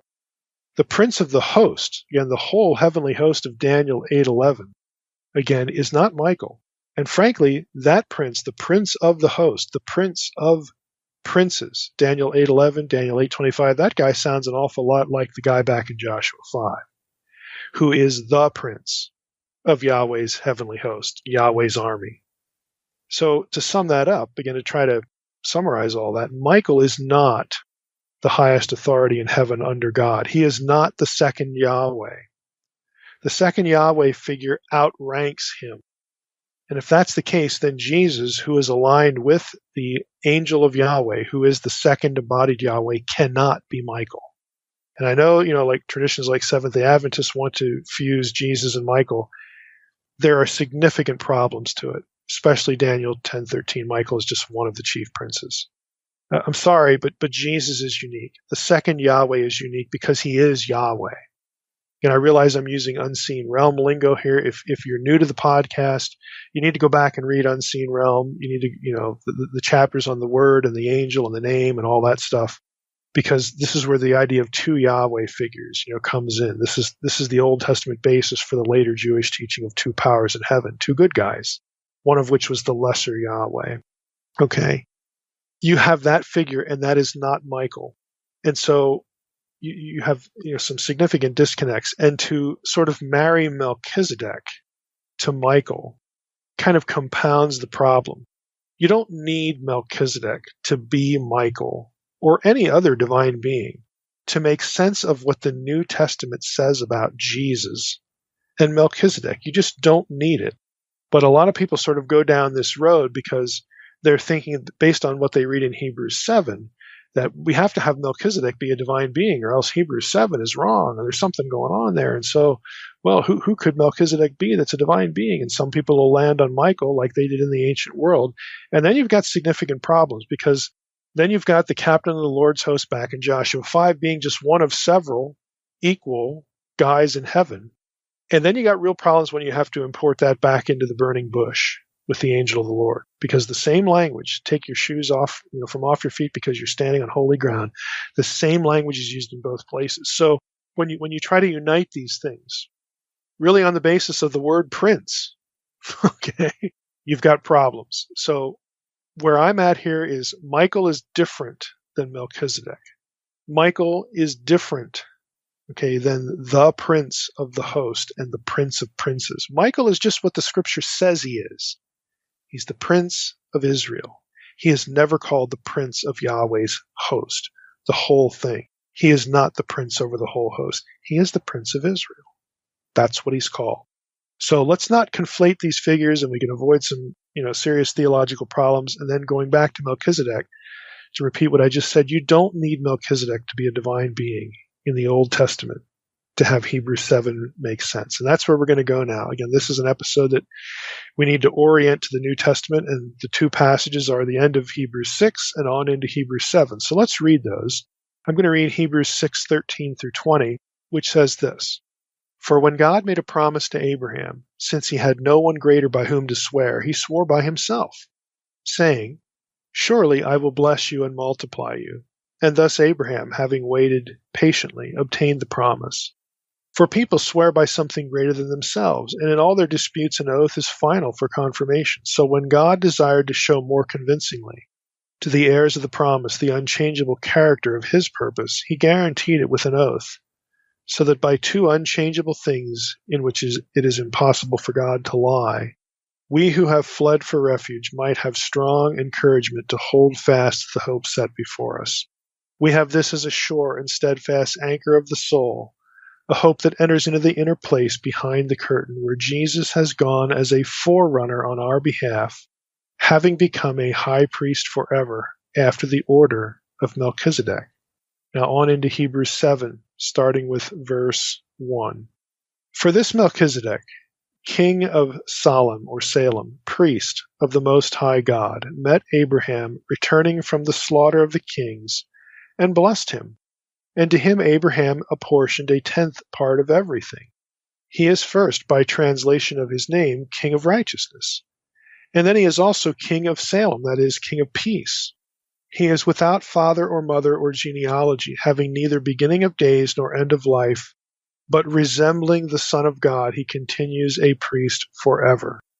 See how great this man was to whom Abraham the patriarch gave a tenth of the spoils. Now I'm going to stop there, in part because, again, it looks like we're going to be doing Hebrews, going through the whole book of Hebrews on the podcast. I want to focus on the language here used about Jesus and Melchizedek for this particular episode, because, frankly, this is really what the episode is about. There are two interpretive options in scholarship for what I just read. We can either take what I just read literally, or we can look at it allegorically, okay, or analogically might be a better way to say it. And I'm going to just read a few excerpts from some commentaries here, just so that you see the difference between those two options. So the first one here is from Peter O'Brien, his commentary, The Letter to the Hebrews, in the Pillar New Testament Commentary Series. He writes, These remarkable words have been understood in two significantly different ways. The first approach interprets without father or mother as divine predicates, which were well known in Hellenistic sources. Without genealogy signifies unbegotten or uncreated, and therefore of divine generation, while the crucial statement without beginning of days or end of life means that he was truly God and not merely a divinized mortal. On this view, Melchizedek is a divine figure, a heavenly being who is not part of this world. So again, that's one way, that's the end of the quotation. That's one way you can read this material in Hebrews 7. Of course, the problem is there's no hint of any of that in the Old Testament. Second Temple, you run into it, here and there, like 11Q Melchizedek, but if you remember the episode we did on the Second Temple period, there were other Second Temple writers that didn't think Melchizedek was divine at all. They just cast him as a normal guy. So there was a difference of opinion there. But again, if you can read Hebrews 7 that way. Now, picking up with O'Brien again, here's the second way you can read it. The second approach takes the author's statements as an example of an argument from silence in a typological setting. Let me just break in here. So now we're talking about typology here. And again, for those who may not recall or don't know, a type is a nonverbal prophecy. It is something in the Old Testament, a person, an event, an institution that foreshadows or prefigures something yet to come. It's an analogy to something yet to come. Back to Lane's quotation. I'll just start from where I was at. The second approach takes the author's statements as an example of an argument from silence in a typological setting. If the first clause, quote, without father or mother, without genealogy, unquote, is understood in purely human terms within a Greco-Roman context, then this would discredit Melchizedek. Without father meant being considered illegitimate. Someone without a mother was the child of a woman of low social status. And without genealogy meant that one was disqualified from being a Levitical priest, according to Numbers 3, verse 10 and verses 15 and 16. So that's the end of the quotation. What do we do with this? Because neither alternative seems really that great. The keys to unraveling this passage, at the end of Hebrews 6 and Hebrews 7, without disrespecting Melchizedek, without making him an illegitimate, kid or something like that, but yet also honoring the fact that the Old Testament does not cast him as a divine being. The keys to sort of navigating this, there's really two things. Let's just start with the first one, again, in my view, and those are the words without genealogy. That's an important qualifier because the point would be priestly qualification. Okay, not having a genealogy does not refer to a supernatural nature of Melchizedek. Okay, that he had no parentage or something like that. We'll get to the other phrasing here. But without genealogy refers to the lack of a priestly qualification. Now, O'Brien, back to him, says this: although Melchizedek could not have qualified for the Levitical priesthood, okay, he wasn't a Levitical. There was no tribe of Levi. Okay. This is Abraham's time. Melchizedek could not have qualified for the Levitical priesthood. He was still priest of God Most High. And Abraham recognized this. Moreover, since Genesis says nothing about Melchizedek's birth or death, his priesthood is cast as having no beginning or end. It was a divinely appointed priesthood that never ended. So you see the point here. You can take the language and say, oh, this refers to Melchizedek's origin as a human being. Well, he's not really human because he didn't have parents. He's a divine being. No, you can take it that way, but what O'Brien is saying, and again, where I'm landing, is that no, this description refers to a priesthood God created that has no beginning other than when God had Abraham, encounter this meeting. And it had no genealogical beginning. It isn't rooted in parentage. It isn't rooted in tribal affiliation. It is a priesthood because God says it is. It has nothing to do with human origin or human lineage or human tribal affiliation. And that is the point. When we get this description about having no father or no mother, the point is not to claim that Melchizedek is a supernatural being. The point is to claim that he doesn't have a genealogy that fits the priesthood, and it doesn't matter. He is a priest of the Most High God because God said so. God approved of him. It had nothing to do with his birth circumstances at all. And not only that, by not giving us the father and the mother, by casting it this way, this is O'Brien's point, by casting it this way, it creates the implication, it suggests that this priesthood has no end to it. If it's not linked to human lineage, then by definition, it's not going to be terminated when that tribal lineage dies or that tribal lineage can't be determined by whatever historical circumstance. It's independent of that. So again, if you read it that way, again, you sort of avoid some of the other problems, and it makes sense in its context. Now, again, if I would summarize this in my way, again, this is me talking here, just by way of summary. The implication is that Melchizedek was still the priest of the Most High, regardless of ancestry. That's the fundamental point. There's no need to worry about Jesus, therefore, not being from the tribe of Levi and still being called a priest. This is a different priesthood, approved by God, one that is cast the way it is because it didn't originate with a tribe, and it's never described as having ended. The Old Testament is silent on Melchizedek's lineage and parentage for that reason. Again, this is the argument. It's silent on his mother and father because his priesthood does not depend on human lineage or tribal affiliation. It is not silent so that we can claim that or think that Melchizedek was a divine being. Now, as such, the physical succession to Jesus of Nazareth is not an issue. We don't even have to have Melchizedek related to Jesus to make the connection with Melchizedek legitimate? It doesn't matter because God has chosen this priesthood. That's why in Psalm 110, when God says to the dynasty of David, you're going to be a priest forever after the order of Melchizedek, God just decided that. That's God's decision. I'm going to make you, son of David dynastic offspring. I'm going to make you a king, but I'm also going to make you a priest. And I'm going to select for the analogy for the legitimacy of your priesthood, this guy Melchizedek, because his priesthood was something I decided. It had nothing to do with physical lineage. So don't worry about it. You are a king and a priest. These are God's decisions.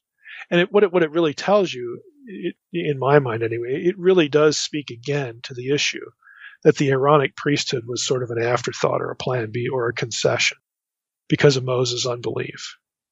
God doesn't let that defeat his template, his ideal, going back to Adam, where you have king and priest in one person. That is still what God wants, regardless of the fact that he made a concession to Moses because Moses just couldn't believe and said, okay, we'll make Aaron, your spokesperson. And, Aaron becomes the high priest. God was merciful to Moses. And that's where we get the Aaronic priesthood. God doesn't need to stick with plan B to get what God wants. God goes back to the order of Melchizedek to merge the office of king and priest into one.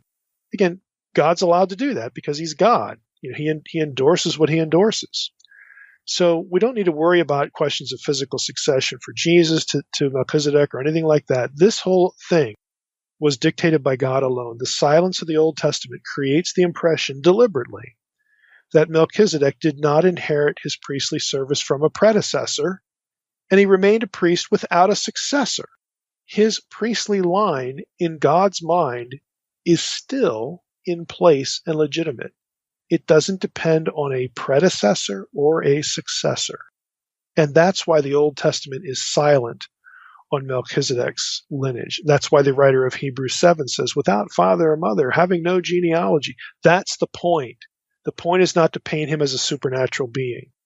Now back to O'Brien, just another little snippet from him. He says, consequently, Melchizedek foreshadows the priesthood of Christ at that point where it is most fundamentally different from the Levitical priesthood. In other words, it is a priesthood not dependent on tribal lineage. And end of quote. So that, I think, is the first thing that really helps unravel what's going on in Hebrews 7 without making Melchizedek into something he's not. He's not a divine being and he's not an illegitimate child either. This is how we need to approach it and read it, and it makes good sense. Now, the second item in Hebrews 7 is in verse 3. There's a phrase in verse 3 where we read that resembling the Son of God, he, Melchizedek, becomes a priest forever. Now note the wording. It is Melchizedek who resembles the Son of God. The point is not that Jesus resembles Melchizedek. And because Melchizedek resembles Jesus, his priesthood, Melchizedek's priesthood, is to be understood as being independent of lineage. Again, it's just another way of arguing the same thing. His priesthood is one begun by God and never terminated. And so while Second Temple texts thought about Melchizedek in divine terms, and the reason for doing so was wrong, it was just misguided, the notion is still valid if one sees how the Messiah was a priest according to Melchizedek's priesthood, and that the Messiah, not Melchizedek, was the one who was divine. In other words, the idea that Melchizedek has something to do with a divine Messiah, there's some relationship between Melchizedek and a divine Messiah, that's on target, but not because Melchizedek himself was more than a man. It's on target because Jesus, the son of David, was more than a man. Now, again, that's sort of flipping it on its head, but I'm hoping, again, that you see the coherence of approaching it this way. A different commentator here, Lane, in his Word Biblical Commentary on Hebrews, he talks about a little bit about some of the finer grammatical points in Hebrews 7. And for those of you who have a little bit of knowledge of Greek, I think you'll appreciate this. Lane notes, quote, the events in Genesis have been read from the perspective of the eschatological reality they prefigured. Melchizedek has been assimilated to the Son of God, This is me breaking in now. Again, it's not that Jesus gets assimilated to Melchizedek. It's that Melchizedek gets assimilated to Jesus. Okay, back to Lane. This implies that the predicates applied to Melchizedek have been colored by the writer's conception of the eternal Son, Jesus. That explains why the description of Melchizedek in verse 3 appears singularly stylized. The perfect passive participle, and the Greek here is apho moi omenos, is a divine passive. This is me breaking in now. That's a grammatical term that some commentators use. Okay. The perfect passive participle is a divine passive, translated having resembled, more literally. Having resembled the Son of God, having been made by God to resemble the Son of God. The term presupposes God's appointment of Melchizedek as an illustration. I actually like the word a foreshadowing or a type, an illustration of the higher priesthood that the writer finds in the Old Testament record. The Genesis 14 narrative thus implies the kind of priesthood that was intended by God to displace the Levitical priesthood, namely the service of an eternal priest who exercises his priesthood continuously. It anticipates the appearance of a high priest who does not have any successor because he doesn't require one, unquote. And again, this is what the writer of Hebrews sees. He's looking at Jesus first, and then he's thinking about Melchizedek. He's not looking at Melchizedek and then thinking about Jesus. So we need to be careful, again, how we articulate this, how we read it and articulate it. The point, again, is that Melchizedek was made by God to resemble the Son of God who would come down the road. Melchizedek is a type, a prefigurement of the Son of God who would come. This doesn't require Melchizedek be divine any more than we have to see Adam as a divine being, because he functions as a type, a prefigurement of Jesus in Romans 5. Remember Romans 5? Jesus and, the first and second Adam, all that talk. Well, Adam wasn't a divine being. He was a human. Okay, but Adam is a type of Christ. Adam doesn't need to be divine to function as a type of Christ. Well, neither does Melchizedek. Melchizedek was not a divine being in the Old Testament, and he doesn't need to be to do the job of prefiguring the Son of God, who would be an eternal priest, an eternal mediator between God and men. Okay, the writer of Hebrews is thinking about Jesus in those terms, and his mind is taken back to Melchizedek, not the other way around. So the part about Abraham paying tithes to Melchizedek, I think validates the point. This Melchizedek was a legitimate priest of the Most High who deserved the tithe just like Levi would later. He preceded Levi, and his priesthood didn't extend from tribal lineage and never met an end. It coexisted once the Levitical priesthood appeared. It never went away. And the fact that it did, again, suggests that the Aaronic priesthood was a concession. Lastly, had any reader of Hebrews in antiquity known the chronology of Jesus' birth, and we've talked about this a lot on the podcast, I think that point, this point about his priesthood being transcended to Levi, would have been driven home even more. That Jesus was the one to bring atonement and set the captives free by means of the connection of those ideas to the Jubilee cycle would have been highlighted by God's eternal foresight and use of Melchizedek to foreshadow someone who would be both the son of David and a priestly mediator considered by God to be superior to the line of Aaron. Now, how does that work? And what about the birth? Well, for this, you need to be familiar with, again, my position. This is not just my position, but my position that Jesus was born on September 11th in 3 BC. Now, we devoted a whole podcast episode to that. It's episode number 138 as to why, that's the case. And we provided newsletter subscribers anyway. So please subscribe to the newsletter and you get access to this. We provided newsletter subscribers with scholarly literature that validate that this position is not a contradiction. It's not irreconcilable with Herod's death. There's a way to do the chronology there so that it works based on Herodian coins and a few other things that are, problems in Josephus that other scholars have tackled in the peer-reviewed literature. So if you want that stuff, subscribe to the newsletter, you'll get it. Go back and listen to episode 138. So given that little bit of context, after the second Ezekiel 40 through 48 podcast that we did, that was about, me arguing really that the temple vision there should be viewed as, viewed non-literally to get our heads inside the Jubilee idea, because there are 60 references to Jubilee stuff in Ezekiel 40 through 48, 60 of them, actually a little over 60. That's not an accident, folks. When you do it that many times, there's something going on there. There are over 60 links between the idealized temple and the Jubilee cycle idea. After we did that episode, I got a question from Matthew in California that asked whether 3 BC, again, the birth year of Jesus, was a Jubilee year. Now, the idea he was angling for was that the birth of Jesus would have marked the Jubilee cycle. So what I did was I asked my astronomer friend, and for those of you who read my fiction, this is my Mantello character. I asked my astronomer friend about it and got back a really, really interesting answer. Okay, so here's part of his answer. He wrote, the year from 2 BC to 1 BC would have been a sabbatical year. The year 27 to 28 CE, or that's another way to mark AD, was also a sabbatical year and a Jubilee year, which means the birth year could not be a Jubilee year. So that was the answer to Matthew's question in California, and I sent that to him. But my source, my astronomer, continues. He says, the 27-28 CE or AD period, the Jubilee period, coincides with the beginning of Jesus' ministry, which was inaugurated at the event in the synagogue at Nazareth, in Luke 4:14 through 16, and even a little bit more beyond that. This is where Jesus quotes Isaiah 61 about the Jubilee language being fulfilled today in your hearing. That's what Jesus said. Today, today in your hearing, this passage has been fulfilled.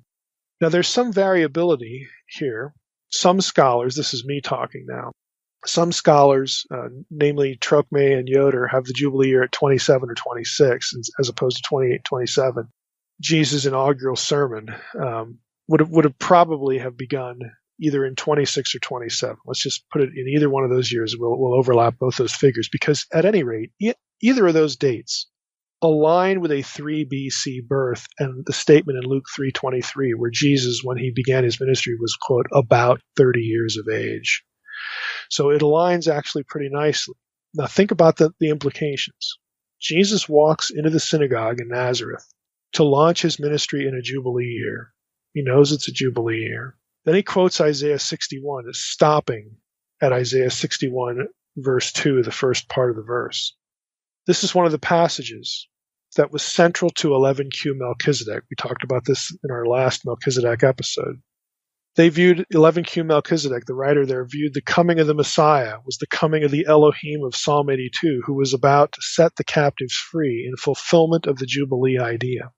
They read all of that. They read Psalm 82. If you remember the 11Q Melchizedek stuff, it gets into the war of gods and men and the allotment of the lot of Belial and the lot of Melchizedek, the good guys and the bad guys, having this great conflict.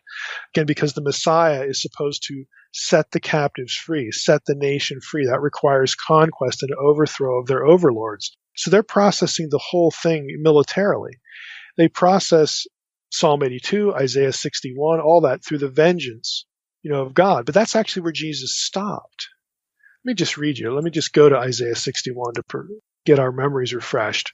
Here's Isaiah 61. The Spirit of the Lord God is upon me. And this is the passage Jesus reads, and as he begins his ministry. Because the Lord has anointed me to bring good news to the poor. He has sent me to bind up the brokenhearted, to proclaim liberty to the captives, and the opening of the prison to those who are bound, to proclaim the year of the Lord's favor. And that's where he stops. The very next line is, and the day of vengeance of our God. And that's what Jews of the period had in their head, but Jesus actually stops. He doesn't quote that part of Isaiah 61. Why? Because what he's there for, his liberation of the captives, is wider and frankly more significant than military conquest. Humanity was to be liberated from spiritual darkness and estrangement from God because of what he was going to do. He quotes this passage but excludes the day of vengeance of our God, because what he's thinking about is much bigger than that. So now think about all of that and what we said earlier about the content matrix with Melchizedek. You have Melchizedek. He blesses Abraham. He blesses Abraham's seed. He is priest of Elyon, the Most High. The Most High God was the one who disinherited the nations in Deuteronomy 32. This particular seed of Abraham, Jesus, son of Abraham, also son of David, was the one who would reclaim those nations.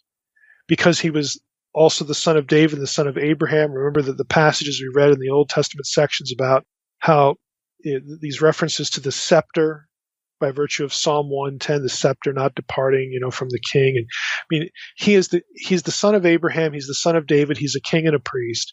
He gets associated with Melchizedek, who was also a king and a priest. And Melchizedek was the king of Jerusalem, the priest of Jerusalem. So there you get the Zion association there, all that together. Again, this is what the Messiah, the Messianic dynasty, was supposed to be. Jesus was a high priest, a mediator, and a king. He's the mediator according to Melchizedek's priesthood, the king according to the dynasty of David. He is the mediator between humanity and the Most High. He was the specific seed of Abraham who would reclaim the nations for the Most High. He was the son of David, whom Psalm 89, verse 27 said would be made the Most High Son of David over the nations. And his ministry, all of that's who he is. And it all began. The enactment of who he was and what it meant all began in Nazareth in a Jubilee year. Again, with Jesus quoting Isaiah 61. Now that sort of planning, that sort of having all those threads converge and come together in this person, Jesus of Nazareth, if people were aware of that or even part of it, they're going to be looking at Jesus just like the writer of Hebrews did. This guy is superior in every way to the line of Aaron and the tribe of Levi. His dynasty was promised, again, to be an eternal dynasty and a never-ending dynasty. In other words, it's not going to be terminated. And his priesthood is also never-ending because he is a priest after the order of Melchizedek by God's own decision.